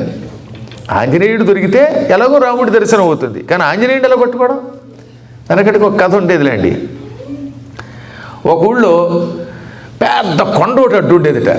ఆ కొండ ఎక్కి అవతలకి దిగాలంటే 8 మైళ్ళు ఎత్తుకొండ. ఇటు ఎక్కి అటు దిగడం అంటే చాలా కష్టం, మానవమత్తుడు ఎక్కలేడు, దిగలేడు. ఇటువైపు కొంతమంది ఉన్నారు, ఇటువైపు కొంతమంది ఉన్నారు, ఇళ్లతో కాపురం పెట్టేటటువంటి వాళ్ళు. ఈ అవతల వైపు చుట్టాలని కలుసుకోవాలంటే చుట్టూ తిరిగి వెళ్ళాలంటే 40 మైళ్ళు తిరిగి వెళ్ళాల్సి వచ్చేది. అందుకని ఈ కొండ ఎవడైనా అడ్డం తీసేస్తే ఇటు అటు ఉన్నటువంటి వాళ్ళు వియ్యం అందుకోవచ్చు, ఒకళ్ళొకళ్ళు చూసుకోవచ్చు. ఈ కొండ తవ్వేసినే బాగుండు, తీసేసినే బాగుండు అని ఊళ్ళో వాళ్ళు అనుకునేవారు. కానీ అంత కొండ ఎవడు పాడగొడతాడు? బాంబులు పెట్టినా పగలతుంది. ఎవడైనా ఈ కొండ అడ్డు తొలగిస్తే బాగుండు, లేదా సొరంగం వేస్తే బాగుండు అనుకునేవారు. అవట్లేదు పని. ఇంతలో ఒక రోజున ఒక ఆయన వచ్చాడు. నన్ను 1 సంవత్సరం కాలం కనుక పోషిస్తే ఈ కొండ తీసి పక్కన పెట్టేస్తాను, కొండ పక్కకు తోసేస్తాను, అప్పుడు మీరు ఇటు అటు తిరగచ్చనగానే ఒక ఏడాదే కదా అని ఏడాది పట్టువాడికి మైసూరు బజ్జీలు, పుణుకులు, గారెలు, ఇడ్లీలు, పులిహార, దధ్యోదనం, మైసూరు పాకం ఇవన్నీ పెట్టి పోషించారు. శుభ్రంగా తిన్నాడు. ఏడాది అయ్యాక కొండ తీయనగానే మీరందరూ కొండెత్తి నా బుధం మీద పెడితే తీసి పక్కన పారేస్తానన్నాడు. ఆ కొండెత్తి నా బుధం మీద పెట్టండి, తీసి పక్కన పెడతానన్నాడు. నేను కొండ చేత్తో ఎత్తానలేదు, మీరు కొండ పట్టుకొచ్చి బుధం మీద పెడితే అవతల పారేస్తానన్నారు, పెట్టండి అనగానే ఆహా అన్నారట వాళ్ళు. వాళ్ళంతా కొండ ఎత్తి వీడి బుధం మీద పెడితే వీడి బుధం మీద ఎందుకు పెట్టడం, వాళ్ళే తీసి పక్కన పెడతారుగా. అలా ఉంది నీ మాట. ఆంజనేయ దర్శనం నాకెలా కుదురుతుంది అనగా, తులసి కొంచెం జాగ్రత్తగా విను, కంగారు పడకు. నువ్వు రోజు రామాయణం చెబుతున్నావు కదా, చెబుతున్నాను అన్నాడు ఆయన. రామకథ జరుగుతూ ఉంటే, రామనామ స్మరణం జరుగుతూ ఉంటే, రాముడికి సంబంధించిన ఏ కథ వింటున్నా సరే అక్కడికి ఆంజనేయుడు రాకుండా ఉంటాడా? నువ్వు రోజు పురాణం చెబుతున్నప్పుడు ఏమని చెబుతున్నావు? ప్రారంభంలో ఆంజనేయ స్తోత్రంలో ఎత్ర ఎత్ర రఘునాథ కీర్తనం తత్ర తత్ర కృతమస్తకాంజలిం బాష్పవారి పరిపూర్ణలోచనం మారుతిం నమత రాక్షసాంతకం. రామనామస్మరణం ఎక్కడ జరిగినా, అంటే రాముడి కథ ఎక్కడ జరిగినా అక్కడికి ఆంజనేయుడు వస్తాడు. వచ్చి ఏం చేస్తాడు? కృతమస్తక అంజలిం, మస్తకం తలని, అంజలిం ఈ రెండు చేతులు జోడించి అందులో కృత ఉంచుతాడు. అంటే ఇలా తలని అంజలిలో పెట్టి నమస్కారం చేస్తాడు. ఇప్పుడు ఇక్కడ మనం 3 రోజులుగా రాముడి గురించి చెబుతున్నాం, సుందరకాండం గురించి చెబుతున్నాం, ఇలాంటి మహాత్ముల చరిత్ర చెబుతున్నాం. చెబుతూ ఉంటే ఆంజనేయుడు గ్యారంటీగా అక్కడికి వస్తాడు. వచ్చి ఏం చేస్తాడు? 2 చేతులు జోడించి ఆ జోడించిన చేతుల మీద తలపెట్టి వంగి ఆనంద బాష్పాలు కారుస్తూ ఉంటాడు. ఎప్పుడు అక్కడే ఉంటాడండి ఆంజనేయుడు. కనపడ్డంతే ఎటు వచ్చి ఏదో రూపంలో ఉంటాడు. ఇప్పుడు ఈయనే ఆంజనేయుడు అయి ఉండొచ్చు, చెప్పలేం. లేక ఆయన ఆంజనేయుడు అయి ఉండొచ్చు. అదేంటంటే ఆంజనేయుడికి బోల్డ్ జుట్టు ఉంటుంది కదంటే ఏమో జుట్టు తీసేసి మన కోసం అలా రావచ్చు. లేదా పక్కన కూర్చొని ఉండొచ్చు, పార్థసారథి గారి రూపంలో రావచ్చు, ఇంకొకటి రూపంలో రావచ్చు. ఆంజనేయుడు ఏదో ఒక రూపంలో అక్కడికి వస్తాడు. అప్పుడు ఆయన ఆనంద బాష్పాలు కరుస్తూ ఉంటాడు. బాష్పవారి పరిపూర్ణలోచనం, బాష్పములు బిందువులు, కన్నీటి బిందువులు. ఆ కన్నీటి బిందువులట అలా కారిపోతూ ఉంటాయి. కన్నీటి బిందువులతో లోచనం, కన్ను పరిపూర్ణము నిండిపోయింది. అంటే కళ్ళంతా పూర్తిగా నీళ్లతో నిండిపోతాయి అన్నమాట, ఆనంద బాష్పాలతో నిండిపోయాయి. అటువంటి రాక్షసాంతకం, రాక్షసుల పాలిటి మృత్యుదేవత అయిన మారుతిం, మరుత్పుత్రుణ్ణి, వాయుపుత్రుని గురించి నమస్కరిస్తున్నాము. మేము ఆయనకి నమస్కారం చేస్తున్నాం అని అర్థం. కాబట్టి రోజు నువ్వు అలా చెబుతున్నావు. నువ్వు రామాయణం చెబుతూ ఉంటే ఆంజనేయుడు రాకుండా ఎలా ఉంటాడు? రోజు ఆంజనేయుడు వస్తున్నాడు. ఆ ఆంజనేయుణ్ణి నువ్వు గుర్తించలేకపోతున్నావు అనగానే ఆయన ఆశ్చర్యపోయి, నా పురాణం వినడానికి ఆంజనేయుడు వస్తున్నాడా, నేను ఆయన గుర్తించలేకపోయానా? నువ్వెలా గుర్తించావని అడిగితే అదే మీకు మాకు తేడా అన్నాడు ఆయన. మీరు మానవులు ఆంజనేయుడిని కనిపెట్టలేరు, మేం కనిపెడతాం. ఎలాగా? ఆంజనేయుడు ఉన్న చోట మేము ఉండలేం. ఆంజనేయుడు కనపడితే ఏ రూపంలో ఉన్నా హడిలి పారిపోతాం. భూత పిశాచ నికట నహ్యా వై మహావీర జపునా ముసనావై అని ఆయన హనుమాన్ చాలీసాలో రాశాడు కదా. భూత ప్రేత పిశాచాలు దగ్గరకు కూడా రావు ఆయన పేరు వినబడితేనే. ఆయన పేరు వినబడితేనే దగ్గరికి రాకపోతే ఆయన రోజు పురాణం చెప్పడానికి వస్తుంటే నేను ఇక్కడ ఎలా ఉండగలను? అందుకే ఆయన దూరం నుంచి రాగానే నేను ఈ చెట్టు మీద నుంచి పారిపోతూ ఉంటాను. ఆ పురాణం అయిపోయాక, ఆయన వెళ్ళిపోయాక మళ్ళీ వచ్చి చెట్టు మీద పడుకుంటాను. ఇప్పుడు చెబుతున్నాను విను, ఆయన నువ్వు ఎలా గుర్తించాలో. అందరికంటే నీ పురాణం వినడానికి ముందుగా వస్తాడు ఒక ఆయన. పురాణం వినడానికి లేట్ లేకుండా 6 అంటే 5:50కి వచ్చేవాడు ఆంజనేయుడు, 6:30కు వచ్చేవాడు గుంజనేయుడు. ఆంజనేయుడు అంటే ఇప్పుడు రేపటి నుంచి వస్తారుగా, నెక్స్ట్ భాగవత సప్తాహం అడుగుతున్నారుగా, ఆంజనేయుడు అవ్వాలనుకుంటున్నారు, లేక శుకుడు పరీక్షిత్ అవ్వాలనుకుంటున్నారు, లేకపోతే ఇంకెవరో అవ్వాలనుకుంటారో చూద్దాం. అందరికంటే ముందు వస్తాడు ఆయన. నాయన నువ్వు చూస్తున్నావు, రోజు ఒక ముసలతను వస్తాడు. ఆ వృద్ధుడు కుష్ఠరోగగ్రస్తుడి వలె నటిస్తూ వస్తున్నాడు. ఒళ్ళంతా రోగంతో పుళ్ళు పడిపోయిన చేతితో అసహ్యంగా ముందుగా వస్తున్న ముసలాయన ఆంజనేయుడు. ఆంజనేయుడు కావాలనే ప్రజలకి తాను ఎవరో తెలియకుండా ఉండడానికి ముసలివాడి వేషంలో, మారు వేషంలో వస్తున్నాడు. ఈ జనాలకి తెలియక ఆయన ఇచ్చి పక్క తప్పుకో ముసలాడా, రోగంతో ఉన్నావు అని తిడుతున్నారు. పాప ఆయన మారు మాట్లాడకుండా కొంచెం దూరంగా కూర్చుని పురాణం అంతా అయ్యేదాకా నువ్వు చెబుతున్నప్పుడు పరవశంతో విని ఆఖరి అందరూ వెళ్ళాక నీ దగ్గరకు వచ్చి తీర్థం పుచ్చుకుంటాడు. ఆంజనేయుడి లక్షణం ఏంటంటే చిట్ట చివరి వచ్చి ప్రసాదం పుచ్చుకుంటాడు. మళ్ళీ అందరూ చివరి అనుకోకండి, మీరు మేమే ఆంజనేయుడు అనిపించుకోవడానికి మీరంతాను. అయితే చివరిగా ప్రసాదం పుచ్చుకునేవాడే ఆంజనేయుడు అనుకుని అందరూ లేటుగా చివరిని వస్తే నాకే అతను, కానీ అసలు ఆంజనేయుడు అలా చివరిగా వస్తాట. అదిగో ఆఖరణ ప్రసాదం తీసుకుని వెళ్ళిపోతున్నాడు. ఆ ముసలాయన ఓవర్ రిటైర్డ్ పర్సన్ ఆంజనేయుడు. ఆయన మరి క్షణాల్లో వచ్చేస్తున్నాడు. అదిగో ఆయన వచ్చేస్తున్నాడు, ఆయన పట్టుకో, రామదర్శనం అవుతుంది, రేపు ఉదయం అర్ఘ్యం నాకు ఇచ్చేయి, నేను వెళ్ళిపోతాను స్వర్గానికి, నీకు పుణ్యం ఉంటుంది అని టక్కన పారిపోయాడు. అంటే పారిపోయాడంటే అర్థం వచ్చేసాడు ఆంజనేయుడు. అప్పటికి ఇప్పుడు తులసీదాస్ గారు పురాణానికి ఆసనం మీద కూర్చోబోతూ చూస్తే అందరికంటే ముందు నడుచుకుంటూ అతి కష్టం మీద నడుచుకుంటూ పరమ వృద్ధుడు ఒక ఆయన వచ్చాడు. ఆ ముసలాయన శరీరం అంతా రోగంతో నిండి ఉంది. అది కూడా కుష్ఠ లెప్రసీ పేషెంట్. వేళ్ళు కొంచెం ముడుచుకుపోయి రసి కారుతున్నాయి, ఈగలు వాలుతున్నాయి వాటి మీద, ముక్కు తప్పడైపోయింది. ఆహా ఆంజనేయ, ఎంత పరీక్షిస్తున్నావు స్వామి అని ఇలా రెండు చేతులు మానసికంగా జోడించి నమస్కరించాడు. ఆ తర్వాత ఆయన ఓ చోట కూర్చోపోతే ఇక జనాలు రావడం మొదలెట్టారు. తప్పక ఎప్పుడు ముందు వస్తావు, ఇక్కడ కూర్చుంటావు అని ఆయన విసుక్కుంటే ఆయన కిక్కురు మనకుండా అలా పక్కకి వెళ్ళి కూర్చున్నాడు. అప్పుడు తులసీదాసు లోపల అనుకున్నట్ట, ఓరి పిచ్చాళ్ళలారా, ఆంజనేయుడి కథ సుందరకాండం వినడానికి తహతహలాడు వస్తున్నారు. ఆ సుందరకాండ అధిష్టాన దేవత వస్తే చీపు అంటున్నారు. ఎంత జ్ఞానులరా! భగవంతుడంటే ఏ రూపంలో ఉంటాడు? దైవం మానుష రూపేణ, మనిషి రూపంలో ఉంటాడు. ఈ మాత్రం అర్థం చేసుకోలేకపోయారా అనుకున్నాడు. కానీ బయట పెట్టకూడదుగా, ఇలాంటి రహస్యాలు బయట పెడితే చాలా ప్రమాదం. ఇంకా తర్వాత ఆంజనేయ దర్శనం అవదు. అందువల్ల కిక్కురు మనకుండా కూర్చుని పురాణం మొదలెట్టాడు. రోజు పురాణం చెప్పడం ఒకటి, ఇవాళ పురాణం చెప్పడం వేరు కదా. ఎవరూ లేకపోతే యజ్ఞం చేయిస్తానన్నట్టు వాడు ఎవడో. పండితులు ఉన్నప్పుడు యజ్ఞం చేయించాలి, ఎవరూ లేనప్పుడు ఎవడైనా యజ్ఞం చేయిస్తాడు.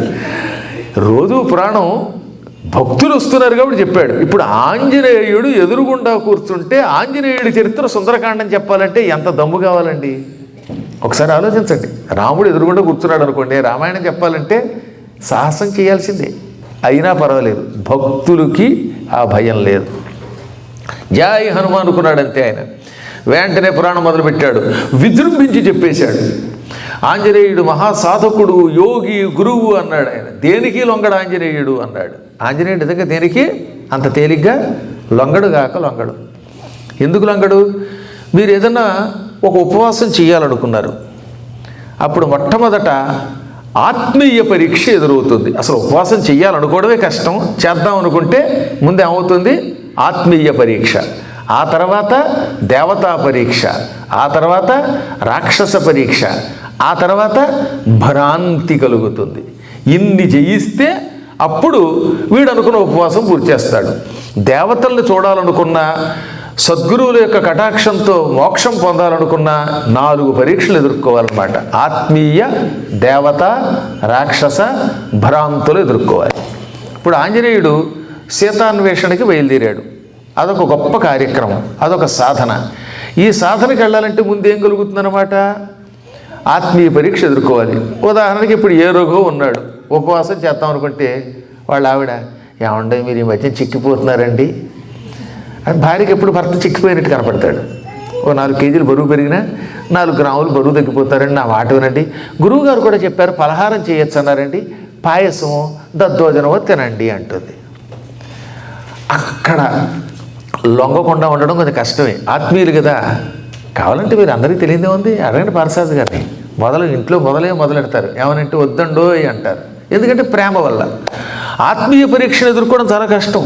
మేము కూడా కొన్ని కఠోర నియమాలతో తినకూడదని భీష్మించుకున్నా ఒక్కొక్క ఇంటికి వెళ్ళాక మీకోసం పకోడీ చేసాం, అది తినకపోతే మీ మీద ఒట్టు, నా మీద ఒట్టు, మేము చచ్చిపోతాం లేకపోతే నిద్రపోం, ఇలాంటి మాటలు మాడితే ఏం చేస్తాం? చచ్చినట్టు లొంగిపోతారు. అవునా? కాబట్టి ఆత్మీయ పరీక్షలు ఎదుర్కోవడం ఒక కష్టం. పోనీ ఆత్మీయ పరీక్షలు ఎదుర్కొన్నాక దేవతలు పరీక్షిస్తారండోయ్. ఆ పోటీ వీడికి ఆకలి ఎక్కువ తెచ్చిపెట్టి ఏ దేవతలో ఓ పాయసం నోట్లో పోస్తారు. ఎలాగా? ఉపవాసం ఉన్నట్ట, భార్య తినమన్నా తినలేదు, గుళ్ళోకి వచ్చాడు, హిందూ టెంపుల్ కేవై వచ్చాడు. లోపలికి రాగానే ఏం చేస్తారు? పులిహార ప్రసాదం పెడతారు. ప్రసాదం తినకపోతే పాపం అంటారు. ఇప్పుడు ఏమైపోతాడు? ప్రసాదం కదా, భార్యనంటే తప్పించుకున్నాడు, ఇప్పుడు ప్రసాదం తినకుండా కుదరదు. కాబట్టి ఇదో పరీక్ష. అలాంటప్పుడు ఏం చెప్పారనమాట? అన్న రూపంలో ఉన్న ప్రసాదం తినకుండా పండు రూపంలోనో లేకపోతే తీర్థ రూపంలోనో తీసుకోవచ్చు. ఈ దేవతా పరీక్షను కూడా ఎదుర్కొన్నాక ఇప్పుడు రాక్షస పరీక్ష ఉంటుంది. అనగా ఏంటనమాట? బలాత్కారంగా స్నేహితుల్లో ఎవరో ఒకడు వీడికి తెలియకుండా తీర్థం అని ఇచ్చి, తీర్థం తాగచ్చు కదా, ఈ తీర్థంలో ఏ బ్రెడ్డో కలిపేస్తాడు. ఇదే స్నేహితులు రాక్షసులై వీడిని పరీక్షించి అలా చేసిన వాళ్ళు ఉన్నారండి. ఒరే ఏకాదశి ఉపవాసం ఉందా, తీర్థం తాగచ్చన్నారు కదా అని తీర్థంలో వాడు ఇంత రొట్టి కలిపేశాడు. కర్మ. ఆ రొట్టెము పైగా ఉల్లిపాయ రొట్టి పైగా. అప్పుడప్పుడు ఎయిర్పోర్ట్లో అంటానికంటే విమానంలో అంటాడు కదా, ఏమన్నా బ్రెడ్ కావాలా, రస్కు కావాలా, ఈ రస్కులో రిస్క్ ఉందని చెప్పడు వాడు టాస్క్ ఏంటంటే మనం పాడు చేయడమే. గార్లిక్ అంటాడు ఆఖరణ, ఇంక వీడి పని అయిపోయినట్టే. డార్లింగ్ అన్నట్టుగా ఈ గార్లిక్ కడుపులో కడుతుంది, వీడి ఉపవాసం అయిపోయినట్టే. అలా అప్పుడప్పుడు రాక్షస పరీక్ష ఎదుర్కొంటారు. ఈ మూడు తట్టుకున్నాక అతి కష్టం మీద వీటిలోంచి బయటకు వస్తే అప్పుడు వీడికి కొంచెం కొంచెం మహిమలు వస్తాయి. ఈ ఉపవాసం చేసినప్పుడు కళ్ళు మూసుకుంటే దేవుడు కనపడటమో లేకపోతే ఏవో వస్తువులు కనపడటమో జరుగుతాయి. ఇదే తపస్సు అనుకుంటాడు ఈ పిచ్చాడు. ఈ భ్రాంతిలో పడిపోయి నాకు మహిమలు వచ్చేసాయి, నాకు పూర్వం ఏడాది క్రితం వాచిపోయింది, ఆ వాచి ఉపవాసం ఉండడం వల్ల ఎక్కడుందో కనపడింది అనుకుంటాడు. గేదె పారిపోయింది ఎక్కడో, ఆ గేదె ఎక్కడుందో తెలిసిపోతుంది వీడికి. ఈ చిన్న చిన్న మహిమల్ని భ్రాంతిని తెలియక అదే తపస్సు అనుకుని బుట్టలో పడిపోతారు. ఇందులోంచి కూడా బయటపడితే అప్పుడు భగవంతుడు అనుగ్రహం కలుగుతుంది. హనుమంతుడు సుందరకాండంలో సీతా దర్శనానికి బయలుదేరాడు. ఆకాశంలో ఎగురుతూ ఉంటే సముద్రుడు మైనాక పర్వతాన్ని ప్రోత్సహించాడు. మైనాక పర్వతం పైకి లేచింది. ఆ పర్వతం ఏమన్నది, ఏకధాటిన నువ్వు ప్రయాణం చేస్తే అలసిపోతావు నాయనా, కాబట్టి కొండ శిఖరం మీద కాసేపు కూర్చో. ఈ కొండ శిఖరం మీద మంచి మంచి చెట్లు ఉన్నాయి, ఆ చెట్లకి పళ్ళు ఉన్నాయి, మామిడి పళ్ళు, మెక్సికో నుంచి తెప్పించిన పళ్ళు కాకుండా డైరెక్ట్ దీని మీద పళ్ళే ఉంటాయి. ఈ పళ్ళు తిను, మంచినీళ్ళు తాగు, విశ్రాంతి తీసుకుంటే అలసట తొలగుతుంది, అప్పుడు నువ్వు సీతను వెతుకుతావు అన్నాడు. కానీ లొంగాడు ఆయన, లేదు నాయన, నన్ను నేను రామబాణంతో పోల్చుకున్నాను, రామబాణంలాగా లంకా నగరానికి వెడతానన్నాను. రామబాణం మధ్యలో ఆగుతుంది, ఆగదు. రాముడు బాణం వేస్తే ఆ బాణం పొరపాటును కూడా మధ్యలో ఆగదు. ఏ లక్ష్యం మీదకేస్తే ఆ లక్ష్యాన్ని ఛేదిస్తుంది. కాబట్టి నేను ఆగకూడదు. ప్రతిజ్ఞాచమయా దత్తా నస్థాతవ్యమిహాంతరే, నా చేత ఒక ప్రతిజ్ఞ చేయబడింది, మధ్యలో ఆగకూడదు. అంచేత విశ్రాంతి తీసుకోను, టిఫిన్ తిన్ను అని ప్రేమతో చేత్తో నిమిరి కొండని వెళ్ళిపోయాడు ఆయన. అదేం కూడా ఎవడనైతే భలే దొరికిందండి అని రెస్ట్ తీసుకుని ఇన్ని పళ్ళు బాగా తిని మంచినీళ్ళు తాగి ఒక గంట అయ్యాక బయలుదేరతాడు. దాంతో 6 గంటల ఉపన్యాసం కాస్త 6:15 అవుతుంది. ఆయన అక్కడ లొంగల. ఎట్టి పరిస్థితుల్లో ఆత్మీయుడు సేవ చేస్తానంటే లొంగకుండా ఆత్మీయ పరీక్ష దాటి వెళ్ళాడు.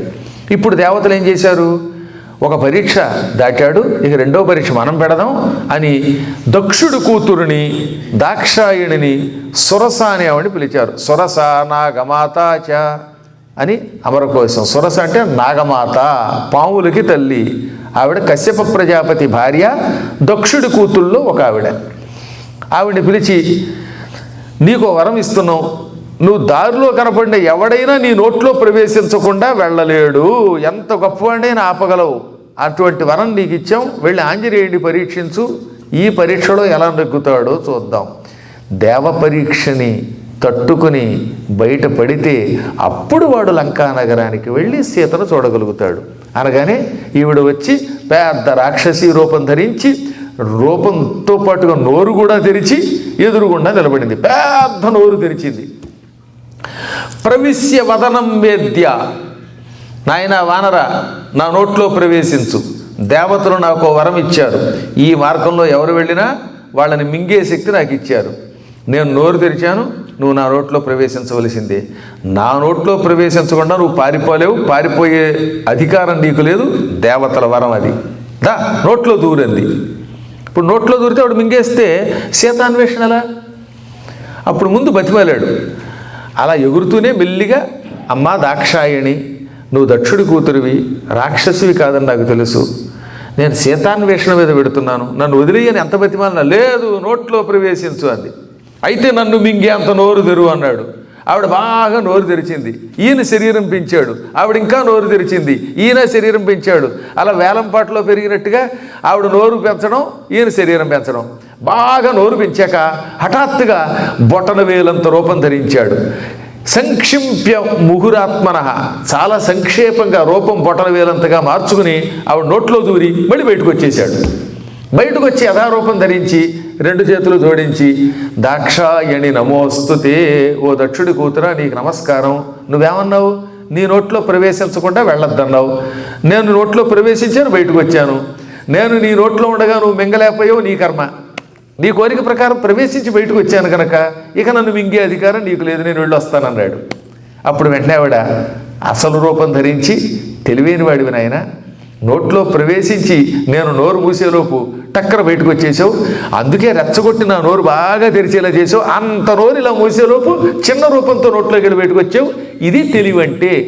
ఈ బుద్ధి కుశలత, ఈ తెలివితేటలు ఉన్నవాడు మాత్రమే లంకానగరానికి వెడితే రావణుడి మాయలో పడి నాశనం అవ్వడు.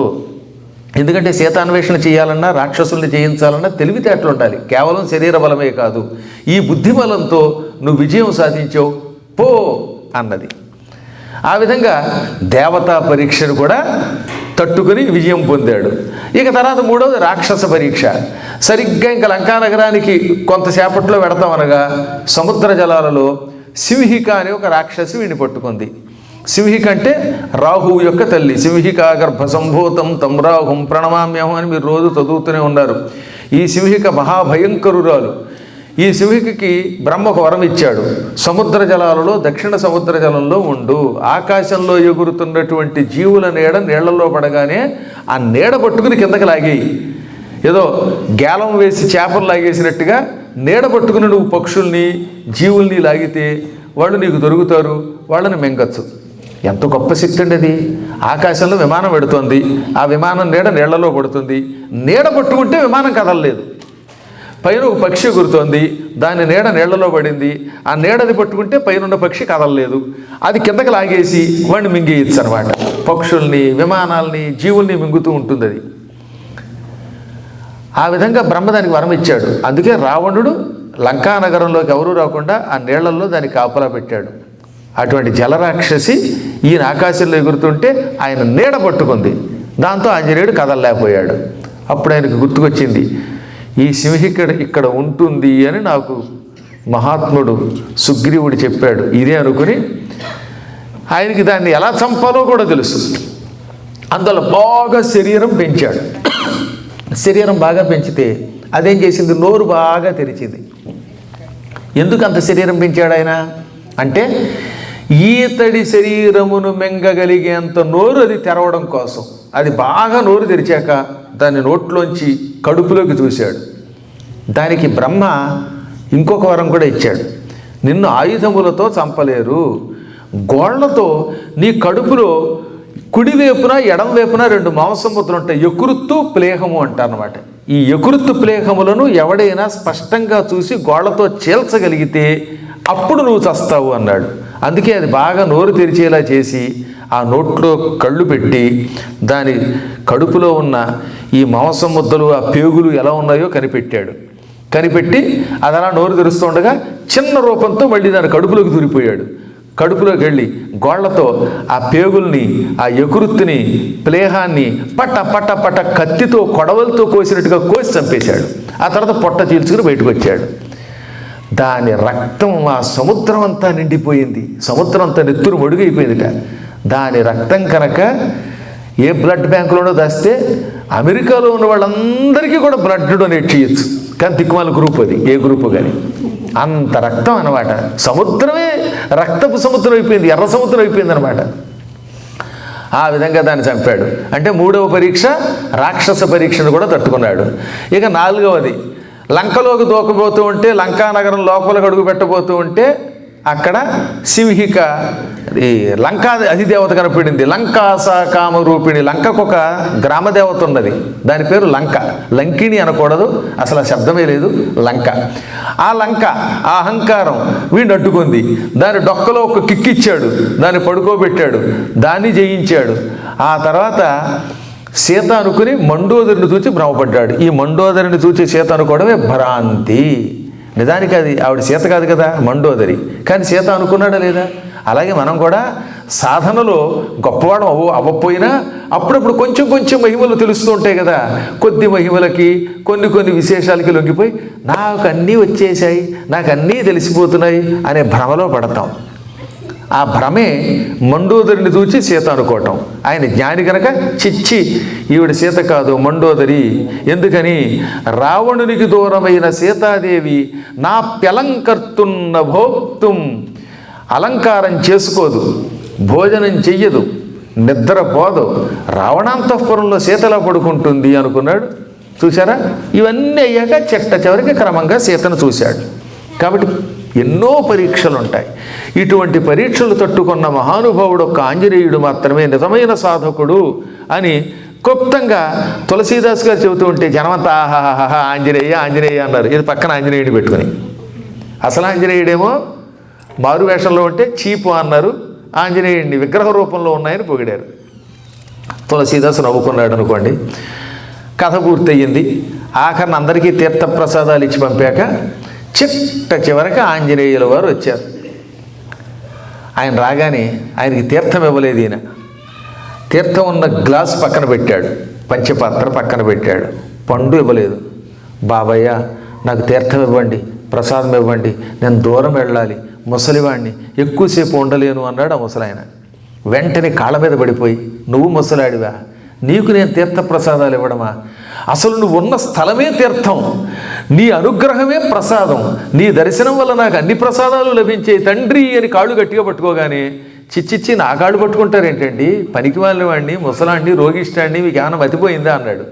నాయన మతి ఎప్పుడో పోయింది, మా ఆవిడ మతి వచ్చేలా చేసి కళ్ళు తెరిపించింది, ఇప్పుడే నాకు మతి వచ్చింది, నా గతి నీవేనని అర్థమయ్యింది, నన్ను మోసగించక నాకు రామదర్శనం చేయించనగానే మళ్ళీ అడిగాడు ఆయన, నీకేమైనా పిచ్చెక్కింది ఏంటయ్యా బాబు, ముసలాండి, రోగిని, నీ పురాణం వినడానికి వచ్చిన వాడిని, నేనేమిటి ఆంజనేయుడు అవ్వడం ఏమిటి, నీకు రామదర్శనం చేయించడం ఏమిటంటే, నువ్వు ఎన్ని చెప్పినా నువ్వు ఆంజనేయుడు అని నాకు తెలుసు, నువ్వు నాకు రామదర్శనం చేయించకపోతే నీ కాళ్ళు వదల బాబు అని గట్టిగా పట్టుకుంటే అప్పుడు ఆంజనేయుడు అందమైన తన రూపంతో దర్శనమిచ్చాడు. ఆయన అంత అదృష్టవంతుడు.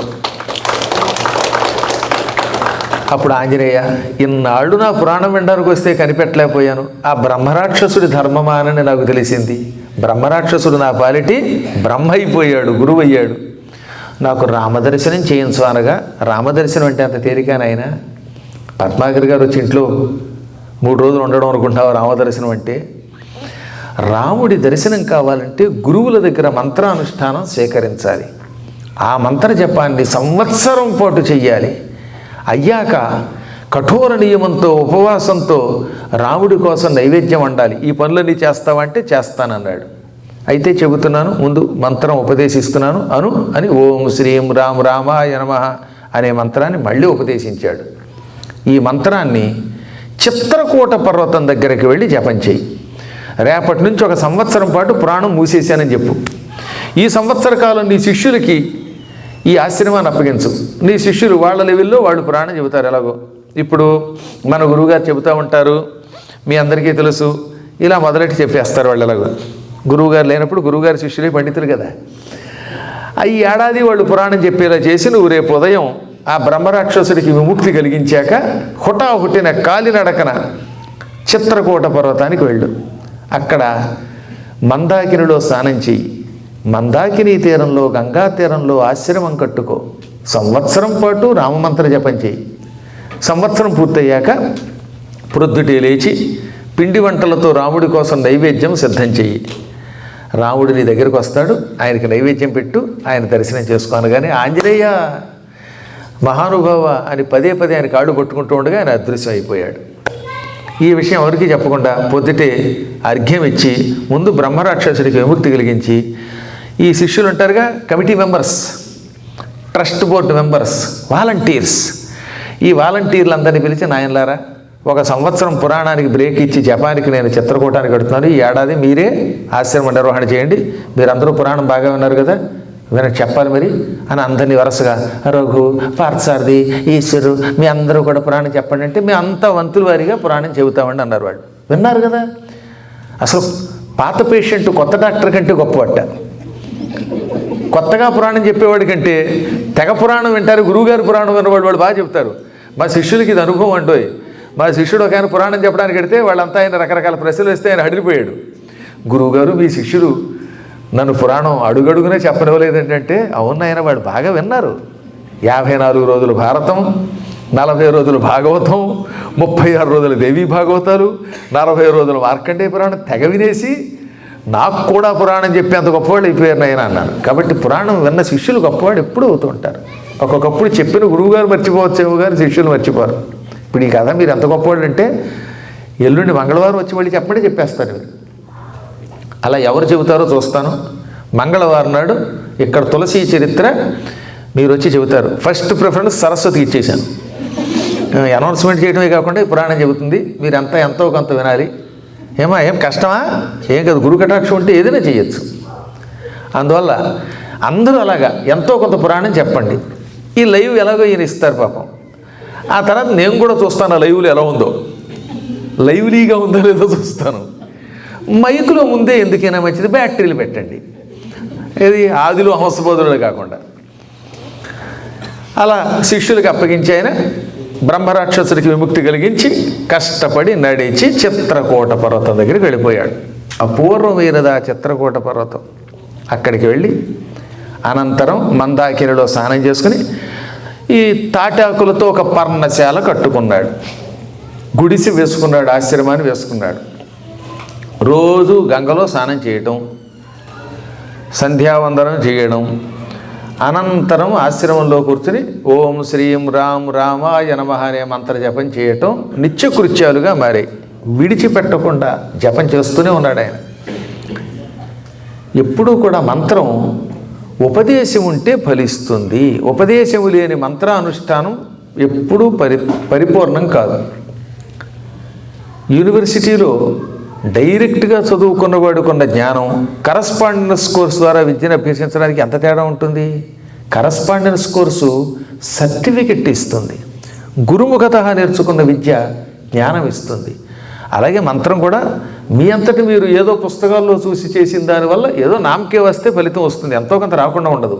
అదే గురువుని సేవించి ఆయన ద్వారా ఉపదేశం పొంది జపం చేస్తే ఒక్కసారి జపం చేసింది సహస్ర సమం భవేత్, 1000 సార్లు జపానికి సమానం.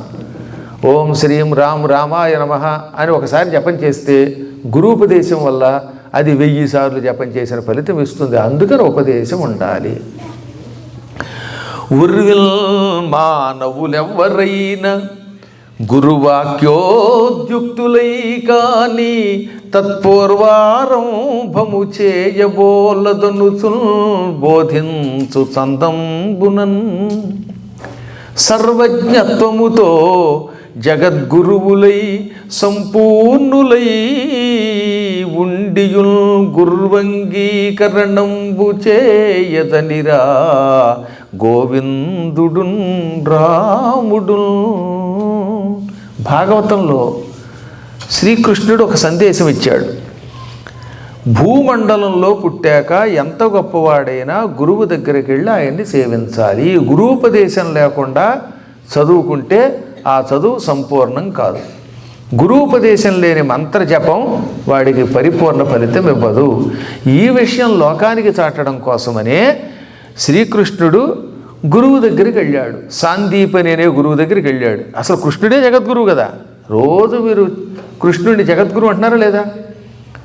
వసుదేవసుతం దేవం కంసచాణూరమర్దనం దేవకీ పరమానందం కృష్ణం వందే జగద్గురుం అని కృష్ణుణ్ణి జగద్గురువుగా నమస్కరిస్తున్నాం. అటువంటి జగద్గురువు బలరాముడు ఆదిశేషుడు అయినా ఇద్దరూ కూడా కాశీ వెళ్ళి సాందీపని అనే గురువు దగ్గర ఎందుకు విద్య నేర్చుకున్నారు అంటే భూమి మీద పుట్టాక ఎంత గొప్ప దేవుడైనా గురువు యొక్క అనుగ్రహం ఉంటేనే గొప్పవాడు అవుతాడు. గురువు దగ్గర చదువుకోకుండా సొంత పెత్తనంతో చదువుకోకూడదని లోకానికి చెప్పడానికి ఆ పని చేశాడు ఆయన. అదొక నియమం అంతే. దానివల్ల ఎక్కువ బాగా చదువు వస్తుంది. రాముడు వశిష్ఠుడి దగ్గర విశ్వామిత్రుడి దగ్గర విద్యలు నేర్చుకున్నాడు. మహానుభావులంతా విద్యలు గురువుల ద్వారానే నేర్చుకున్నారు. గురు శుశ్రూష వల్లే విద్య వచ్చింది. అందువల్లనే అంతటి గొప్పవాడైన తులసీదాసు గారు అంత పూర్వం అదే మంత్రం జపం చేసిన మళ్ళీ గురువు గారి ద్వారా ఉపదేశం పొంది చేశాడనమాట. అదే మంత్రం మీరు రోజు ఓం నమ శివాయ అనొచ్చు కాక, కానీ గురువు గారి ద్వారా చెప్పించుకుని నమశివాయ అంటే అది ఫలితం ఇస్తుంది. ఓం నమో నారాయణయ్య అని మీరు రోజు అనొచ్చు కాక, కానీ గురువు ద్వారా మళ్ళీ చెప్పించుకుని ఓం నమో నారాయణయ్య అంటే అధిక ఫలితం ఇస్తుంది. ఇదంతా త్రూ ది ప్రాపర్ ఛానల్ అనమాట. అందువల్ల ఆంజనేయుడు మళ్ళీ ఆయనకి ఇవ్వడం వల్ల ఆ మంత్రం ఇక్కడ జపం చేస్తూ ఉంటే బాగా ఫలితం ఇచ్చింది ఆయనకి. ఆయన శరీరం రామమయం అయిపోయింది, అంతా రామమయం అయిపోయింది. రోమంలో రామరామం అయిపోయింది అనమాట. అప్పుడే అంతా రామమయం అంటారు. సంవత్సరం పాటు నియమంతో నిష్ఠతో తిష్ట వేసుకుని కూర్చొని మందాకిని స్నానం చేసి నియమ ప్రకారంగా కృత్యములన్నీ చేసి దేవకార్యాలన్నీ నిర్వహించి అప్పుడు జపం చేశాడు ఆయన. సరిగ్గా సంవత్సరం పూర్తయింది. ఇక ఆంజనేయుడు చెప్పినట్టుగా మరునాడు ఆయనకి రామదర్శనం అవ్వాలి. ఇంకా రామదర్శనం అవుతుందనే ఆనందంతో ఆ పూట ఆయనకి నిద్ర పడితే ఒట్టండో. ఏది గురువుగారు వస్తున్నారంటేనే నిద్ర పట్టలేదట ఓ దంపతులకి. గంటకి వస్తున్నారు మా గురువుగారు అనే, గురువుగారు వస్తున్నారన్న ఆనందంతో నిద్ర పట్టకపోతే ఏకంగా జగద్గురువు అయిన రాముడు వస్తున్నాడంటే ఇంకే వాళ్ళకి ఏం నిద్ర పడుతుంది? అందుకని ఆనందంతో పాపం సరిగ్గా నిద్ర పట్టలేదు పాపం. సరే ఎలాగో తెల్లవారుజామున లేచిపోయాడు 3ంటికి, స్నానం చేశాడు, జపం పూర్తి చేశాడు. ఇక రాముడు వస్తున్నాడు కదా, వంటలు మొదలెట్టాడు. పులిహార చేశాడు, దధ్యోదనం చేశాడు, సాంబారు చేశాడు, అప్పడాలు, వడియాలు, బిడియాలు లేకుండా వేయించేశాడు. ఇవన్నీ ఎలా వచ్చాయనికి? ఆ చిత్రకూట పర్వతం దగ్గర ఉన్నటువంటి మహానుభావుల దగ్గర, అక్కడ చుట్టుపక్కల చాలామంది ఇళ్ళు ఉన్నాయి కదా, వాళ్ళ దగ్గర ముందే యాచించి తెచ్చుకున్నాడు. భగవంతుని కోసం యాచించవచ్చు, మన కోసం అడుక్కోకూడదట. సొంతానికి అనుకోండి అడగద్దన్నారు. ప్రవచన మండపం కడుతున్నాం ఎమ్మని అడగచ్చట, తప్పు లేదనమాట. దేవాలయాలు కట్టడానికి, దేవ కార్యక్రమాలకి, మంచి పనులకి అడుక్కోవచ్చు, సొంతానికి అడగరాదు. నేను ఒకప్పుడు ఆశ్రమంలో ఉండగా నా దగ్గర కూడా వచ్చి, ఏమంటే నేను కూడా ఆశ్రమం స్థాపిస్తున్నాను, డొనేషన్ ఇవ్వండి అన్నాడు. సరే డొనేషన్ ఇస్తూ, ఏం ఆశ్రమం అంటే గృహస్థాశ్రమం అండి అన్నాడు. గృహస్థాశ్రమాలు అందరూ స్థాపిస్తున్నారు రోజులు, కాబట్టి గృహస్థాశ్రమానికి అన్ని వేళలా అడగడం కొంత ధర్మం కాదు. పేదవాడు అడగచ్చు అనుకోండి, అది వేరే విషయం.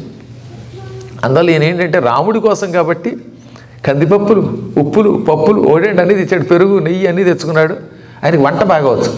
అసలు ఏమిటో తెలియదు కానీ కొంతమంది మగవాళ్ళు చేసినట్టుగా ఆడవాళ్ళు కూడా చేయలేరు.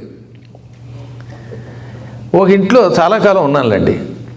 రోజు ఆవిడ కష్టపడిపోయి ఆహారం పట్టుకొచ్చేది.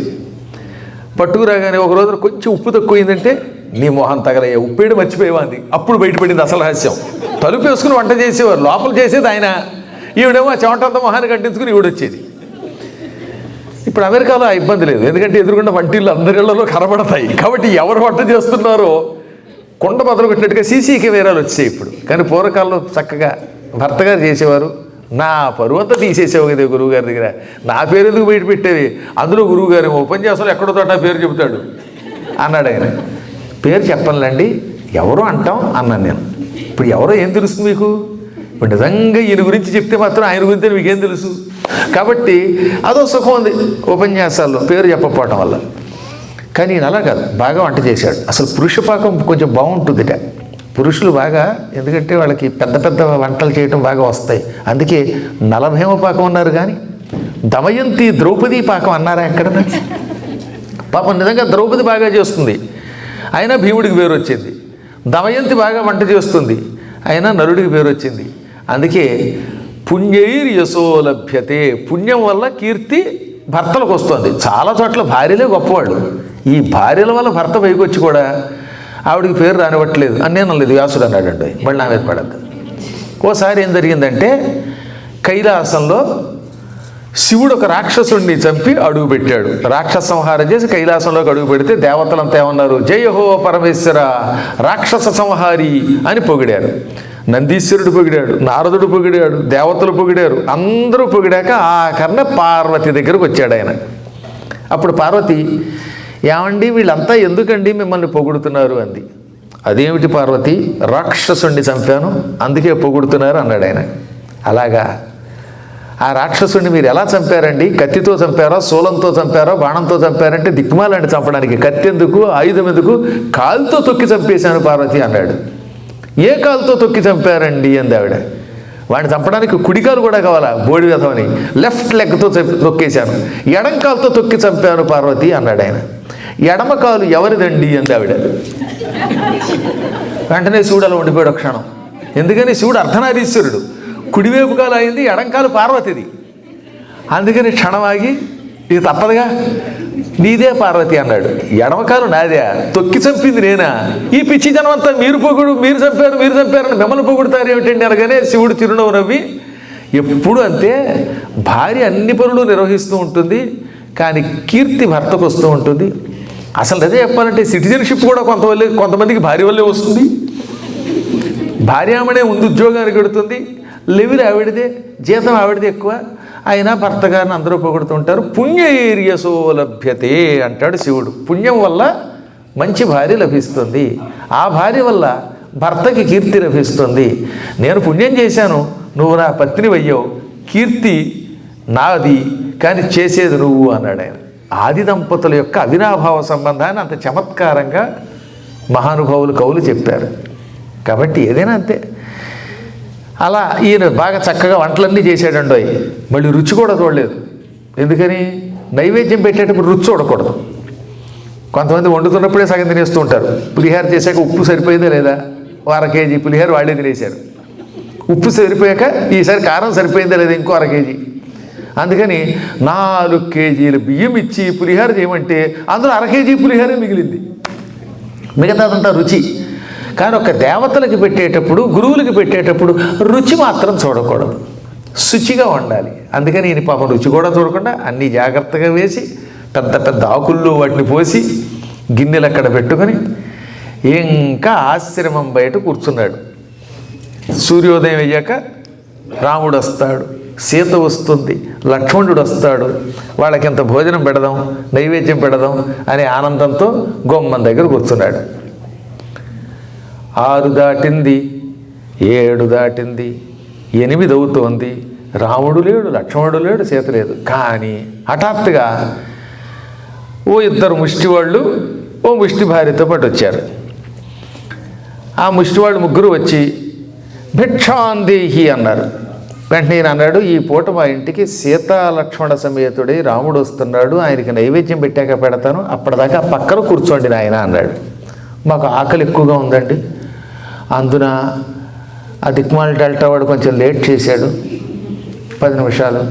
తెల్లవారుజాము 4 లేచాం, ఆకలిగా ఉంది, కాబట్టి మేము తట్టుకోలేము, వెంటనే పెట్టేయండి మాకు, తర్వాత కావాలంటే నైవేద్యానికి మళ్ళీ వండుకుంటాను. కానీ ఏం బుద్ధి ఉందా లేదా, దేవతలకు నైవేద్యం పెట్టకుండా పెడతారు ఎవరన్నా?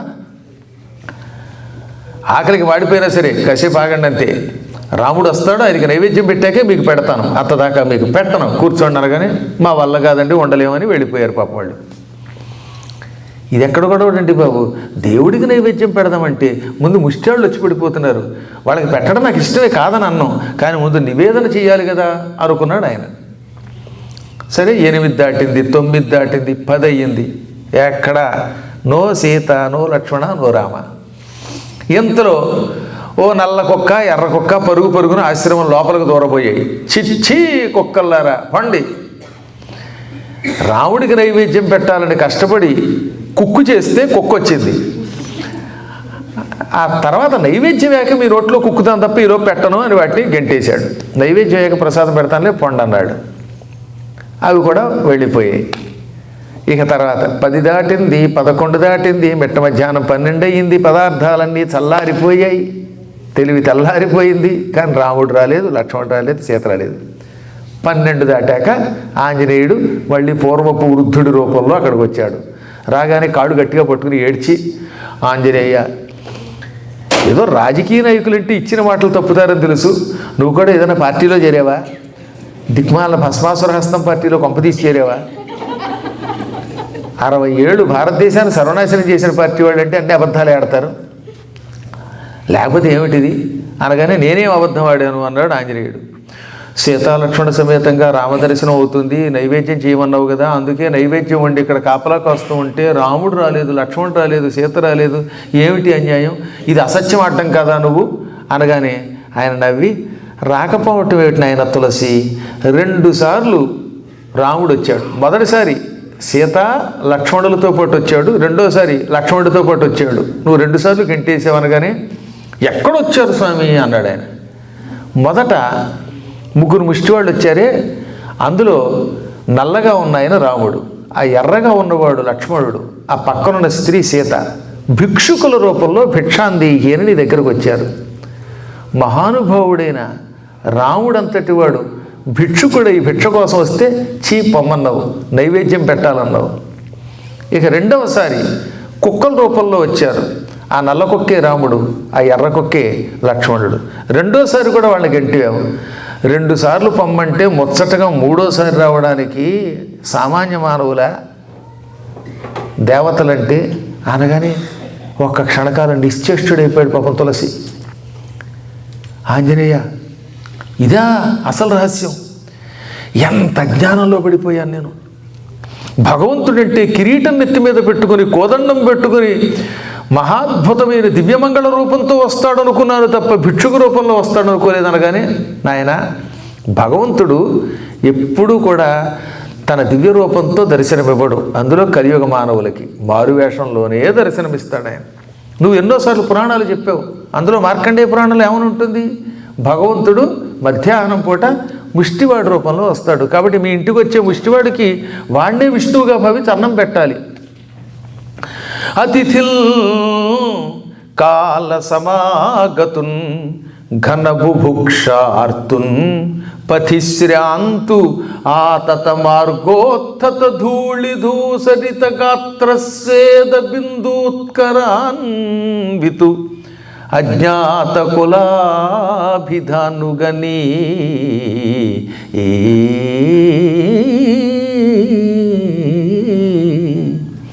మతి విష్ణుంగా తలపంగ ఆతడె సుమా మాన్యుండు ధాత్రీస్థలిల్.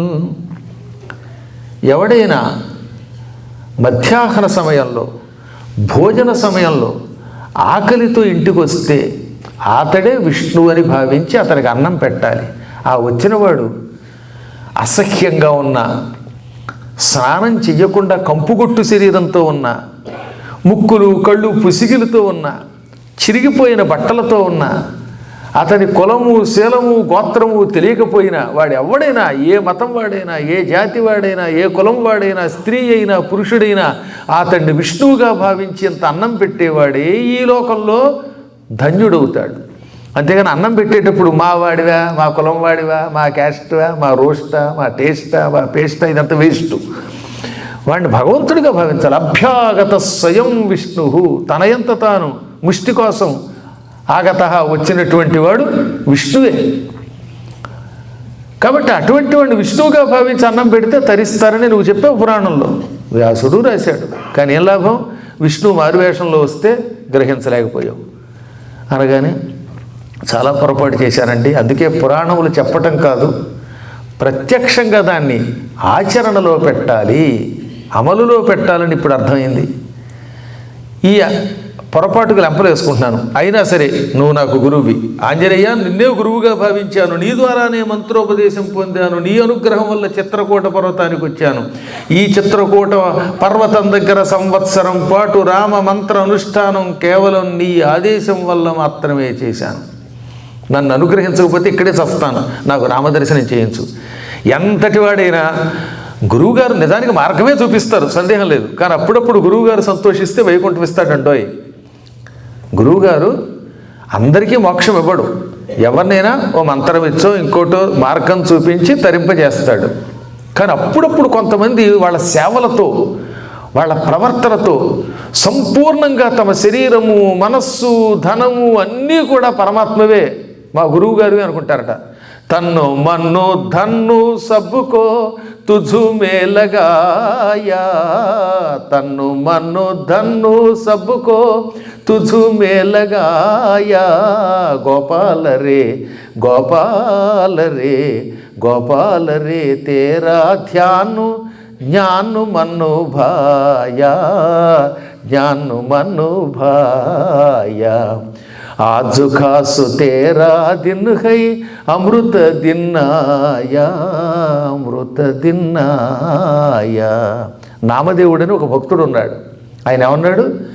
నేను అదృష్టవశాత్తు ఒక గురువుని పొందాను, ఆ గురువే కృష్ణుడిగా భావించాను. ఆ గురువుకి తన్ శరీరం, మన్ మనస్సు, ధన్ ధన్ను ఇవన్నీ ఆయనలో సమర్పణ చేసి, అంటే అన్నీ ఆయనకి ఇచ్చేశాను, ఆయనే సమస్తం అనుకున్నాను. ఈ తనువు, మనస్సు, ధనము అన్నీ ఆయనకి సమర్పించి ఆయనలో లీనమైపోవడం వల్ల అప్పుడు ఏమైపోయింది? ఆ గోపాలుడు కనపడతాడు. గోపాల నువ్వే సమస్తం అనుకుని ఆయనకి సమర్పించాలి. ఇది నిజమైన భక్తి అంటే. ఆంజనేయుడు నా గురువు, నా సమస్తం అనుకుని నా శరీరము, నా మనస్సు, నా ధనము, ధ్యానము నీలో సమర్పించాను. దీనివల్ల నువ్వు నన్ను రక్షించవలసిందే. గురువులు తలుచుకుంటే ఏదైనా ఇస్తారని నేను విన్నాను. చింతామణి లోకసుఖం సురదృస్వర్గ సంపదం ప్రయచ్చతి గురుప్రీతో వైకుంఠం యోగి దుర్లభం. చింతామణి అని ఒక మణి ఉన్నది. ఆ మణి స్వర్గలోకంలో ఉంటుంది. పాలసముద్రం చిరికినప్పుడు పుట్టింది. ఆ మణి దగ్గరికి వెడితే అదేం చేస్తుంది? లోక సుఖాలు ఇస్తుంది. ఈ లోకంలో ఏమేమి సుఖాలు కావాలంటే ఆ సుఖాలు ఇస్తుంది. సురద్రుహు కల్పవృక్షం స్వర్గ సంపదం, స్వర్గ సంపదలను ఇస్తుంది. కానీ గురుప్రియత, గురువుగారు కనుక సంతోషిస్తే ఆయన ఏం చేస్తాడు? వైకుంఠం యోగి దుర్లభం ప్రయచ్చతి. యోగులు కూడా పొందలేని, అంత తేలికగా యోగులకు కూడా పొందడానికి వీరు కానీ వైకుంఠమును అందజేస్తాడు. గురువుగారు సంతోషిస్తే వైకుంఠం ఇచ్చి తీరతాడన్నారు వ్యాసుడు. ఇది భాగవత మహిమలో చెప్పాడు. చింతామణి లోకసుఖం సురదృ స్వర్గ సంపదం ప్రయచ్చతి గురుప్రీతో వైకుంఠం యోగి దుర్లభం. గురువు సంతోషిస్తే యోగులు కూడా అంత తేలికగా పొందలేని వైకుంఠమును తప్పక నీకు ప్రసాదిస్తాడు. కాబట్టి గురువుని సంతోషపెట్టాలి. అటువంటి గురువు వినువు. నా ఎదురుగుండా ఉన్నావు, నీ కాళ్ళు పట్టుకుంటున్నాను, నాకు రామదర్శనం చేయించనగానే ఆంజనేయుడు చిరునవ్వు నవ్వాడు. ఏం చేస్తాం తప్పదుగా అని ఒక్కసారి విశ్వరూపం ధరించాడు. తోకతో చుట్టి సీతాలక్ష్మణులతో పాటు రాముడిని తీసుకొచ్చేసాడు ఆయన. ఆ తోకకు అంత శక్తి ఉన్నది. ఆంజనేయుడు తలుచుకుంటే రాముడిని రప్పించగలడు. రాముడు అన్నాడు, నా దర్శనం కావాలంటే ఆయన్ని పట్టుకోండి అని. ఆయనే గురువు మనకి. అందువల్ల ఇప్పుడు సీతాలక్ష్మణులతో పాటు రాముడిని తీసుకురాగానే ఆ రాముడిని దాన్ని చూసి పులకించిపోయాడు. ఆయన తట్టుకోలేని ఆనందం పొందాడు. ఆనందంతో కాళ్ళ మీద పడిపోయాడు. వాడు కూడా నైవేద్యం తిని, నాయన ఇక మీదటైనా జీవులను పోషించు. ఆకలితో ఎవరైనా వచ్చినప్పుడు నైవేద్యం అవ్వలేదు, ఇంకోటి అవ్వద్దు అనద్దు. ఒకవేళ నేను కనపడలేదు, లోపల విగ్రహాలకు నైవేద్యం పెట్టేసి వాళ్ళకి పెట్టాలి వెంటనే క్షణాల్లో. ఆకలికి వాడిపోతూ ఉంటే వాడిని చంపి దేవతలకు నైవేద్యం పెడతానడం తప్పునైనా అనగానే నా తప్పు తెలిసి వచ్చిందని అన్నాడు. అప్పటి నుంచి ఎవరైనా ఆకలితో వచ్చినప్పుడు ఆలస్యం చేయకుండా వాళ్ళని అక్కడ కూర్చోబెట్టి టక్కన నైవేద్యం పెట్టి ఆ నైవేద్యం వాళ్ళకి పెట్టేవాడు. రాముడు డైరెక్ట్గా రావాలి, ఆయన తినాలి, అప్పుడు పెడతాననేవాడు కాదనమాట. సరే, ఇప్పుడు రామదర్శనం అయింది కదా, రాముడు సంతోషించి నీకు ఈ జన్మలోనే ముక్తిస్తాను, కానీ ఇంటికి వెళ్ళి ఆ రామాయణం అంతా పురాణం చెప్పడం పూర్తి చేయి. సుందరకాండం ఆపేవుగా, సుందరకాండ, యుద్ధకాండం, ఉత్తరకాండం చెప్పు. హిందీలో అవధీ భాషలో మొత్తం రామాయణాన్ని అనువాదం చేయి, ట్రాన్స్లేట్ చేయి. నువ్వు హిందీ రామాయణం రాయి. రామచరితమానస్ అనే పేరుతోటి రామచరితని హిందీలో అవధీ భాష అని చెప్పారు కదా, అవధీ భాషలో రాయి అనగా అలాగే రామ అన్నాడు. ఆ తర్వాత అక్కడి నుంచి బయలుదేరాడు. మళ్ళీ కాశీకి వచ్చాడు ఆశ్రమానికి. పురాణం మళ్ళీ మొదలుపెట్టాడు. నాయన బ్రహ్మరాక్షస, నువ్వు అదృశ్యమయ్యావు, స్వర్గానికి వెళ్ళావు, నాకు మాత్రం స్వర్గాన్ని మించిన గొప్ప ఉపకారం చేసేవారి బ్రహ్మరాక్షసుని కూడా తలుచుకున్నాడు. పురాణం చెబుతూ పగటిపోటేమో ఈ రామచరితమానస్ రాసేవాడు. రాసేటప్పుడు ఏం చేశాడు? ముందు ఎప్పుడు కూడా గురువుని తలుచుకుని గురువునికి కృతజ్ఞత చెప్పకుండా పురాణం రాయకూడదు, పురాణం చెప్పకూడదు. హనుమంతుడు మంత్రోపదేశం చేసి ఉండకపోతే, హనుమంతుడనే గురువు దొరకకపోతే నాకు చిత్రకూట పర్వతానికి వెళ్ళే అవకాశం ఉండేదా? వెడితే మాత్రం రామదర్శనం అయ్యేదా? కాబట్టి ముందు ఏం చేయాలి? ఇప్పుడు గురువుణం తీర్చుకోవాలి అనుకుని అప్పుడు రాశాడనమాట ఆయన. ఏమని? శ్రీ గురు చరణ సరోజ రజ నిజమన ముకుర సుధారి వరణౌ రఘువర విమల యశ జోదాయక ఫలచారి బుద్ధిహీన తనుజానికై సుమిరౌ పవన కుమార్ బల్ బుద్ధి విద్యా దేహు ముహి హరహు కలేశ వికార్. ఆంజనేయుడు మా గురువు. సరే, ఇప్పుడు ఆ గురువు గారు ఎలాంటి వాడు? అయినా జ్ఞానం ఇస్తాడు. అందులో గురువు పాదాలు పట్టుకోవాలి. చరణ అంటే పాదాలు. శ్రీ గురు చరణ, సద్గురువు యొక్క పాదములు సరోజ తామర పువ్వులు. గురువు పాదాలని పద్మాలతో పోల్చారు. గురుపాద పద్మము. తామర పువ్వులో పుప్పొడి ఉంటుంది, ఒక పొడి, ధూళి, రజస్సు. ఎప్పుడో చూడండి, తామర పువ్వు ఇలా తీయండి, అందులో మధ్యలో దుద్ద, అది తీస్తే అందులో ఏమవుతుంది? పసుపు పచ్చ రంగులో పొడి. గురువు పాద పద్మాల నుంచి వచ్చే ఆ ధూళి ఉన్నదే, ఆ ధూళితో నిజమన్నముకుర సుధారి, నా మనస్సు అనే అద్దమును శుభ్రం చేస్తున్నాను అన్నాడు ఆయన. మనస్సు అద్దం వంటిది, అందుకే బయట ఏం జరుగుతున్నా మనస్సులో కనపడతాయి అవి. ఈ అద్దం అప్పుడప్పుడు స్వార్థం వల్ల, తప్పుడు పనుల వల్ల మకిల పడుతుంది. అద్దం ఏమవుతుంది? అప్పుడప్పుడు మట్టి పట్టేసి కనపడకుండా అయిపోతుంది. బాత్రూంలో అద్దం ఉంది, స్నానం చేసేటప్పుడు అదేదో టిష్ అనే గాలి వచ్చేది, పైకి తీసుకుపోయేది వేయలేదు. అప్పుడు ఏమవుతుంది? ఈ మాయిశ్చర్ అంతా, ఆవిరంతా అద్దాన్ని పట్టేస్తుంది. అప్పుడు అద్దంలో మన ముఖం కనపడదు. అప్పుడు ఏం చేయాలని? శుభ్రమైన మెత్తని గుడ్డతో తుడవాలి. తుడిచినా కూడా పోదు. పూర్వం ఏం చేసేవారంటే, అద్దం బాగా మకిల పట్టేసి కనపడకపోతే, అద్దం పాడైపోతే మెత్తని పొడి పట్టుకొచ్చేవారు, మట్టి జల్లించి వస్త్రగాళితం చేసినటువంటి మట్టి దాని మీద వేసి తుడిచేస్తే అప్పుడు అద్దం స్పష్టంగా కనపడుతుంది, పైన ఉన్నటువంటి చెత్త అంతా పోతుందన్నమాట. ఇప్పుడు కూడా అంతే.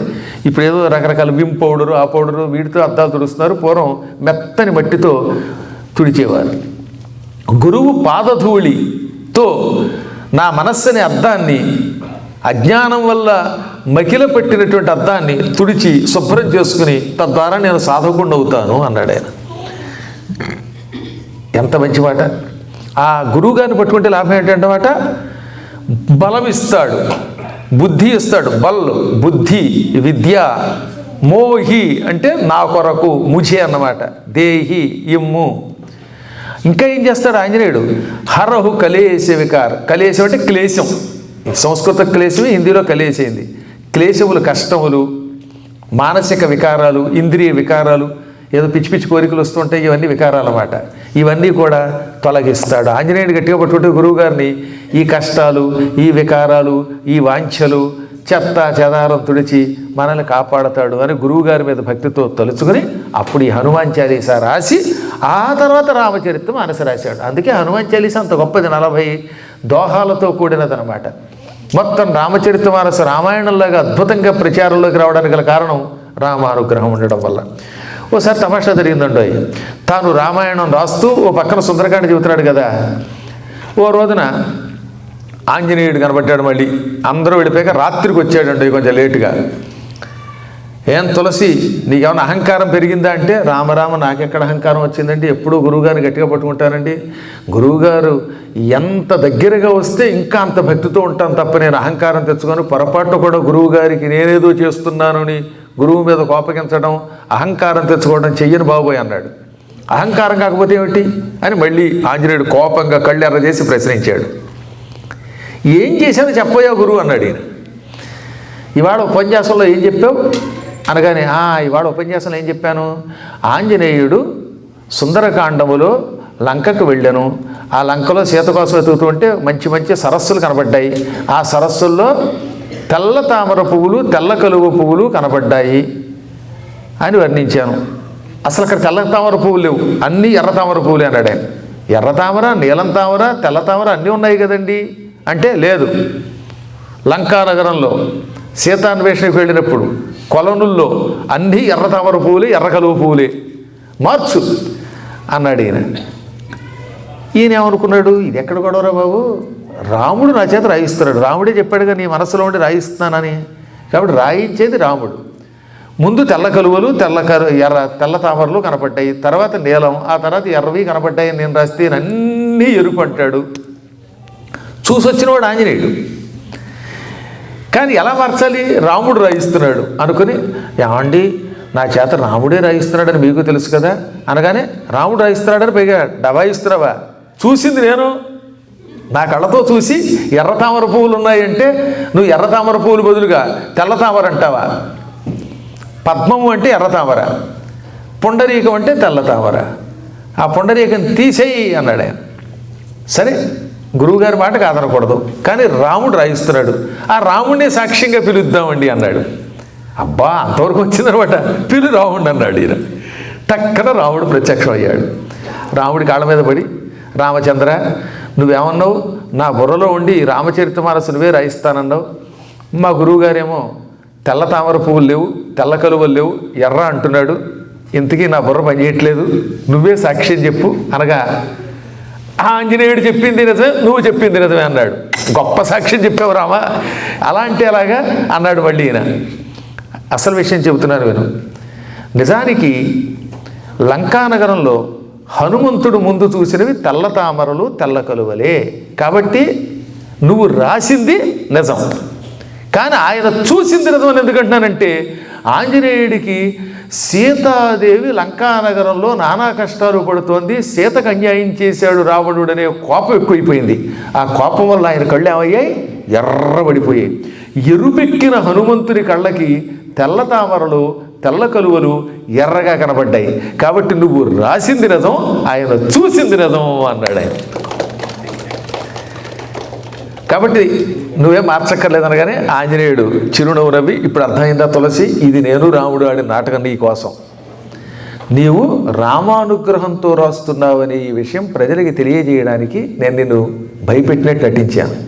నిజానికి అక్కడ తెల్ల తామరే ముందు కనబడ్డాయి, నా కోపం వల్ల నా కళ్ళకి ఎర్రగా కనబడ్డాయి. అంటే ఎంత ఎర్రబడ్డాయి చూడండి ఆయన కళ్ళు, పచ్చకావలి వాడికి పచ్చకళ్ళు అన్నీ కనపడతాయి అన్నట్టుగా ఎర్రబడిపోయినటువంటి ఆ కళ్ళకి ఎర్ర తామర పువ్వులా కనపడ్డాయి.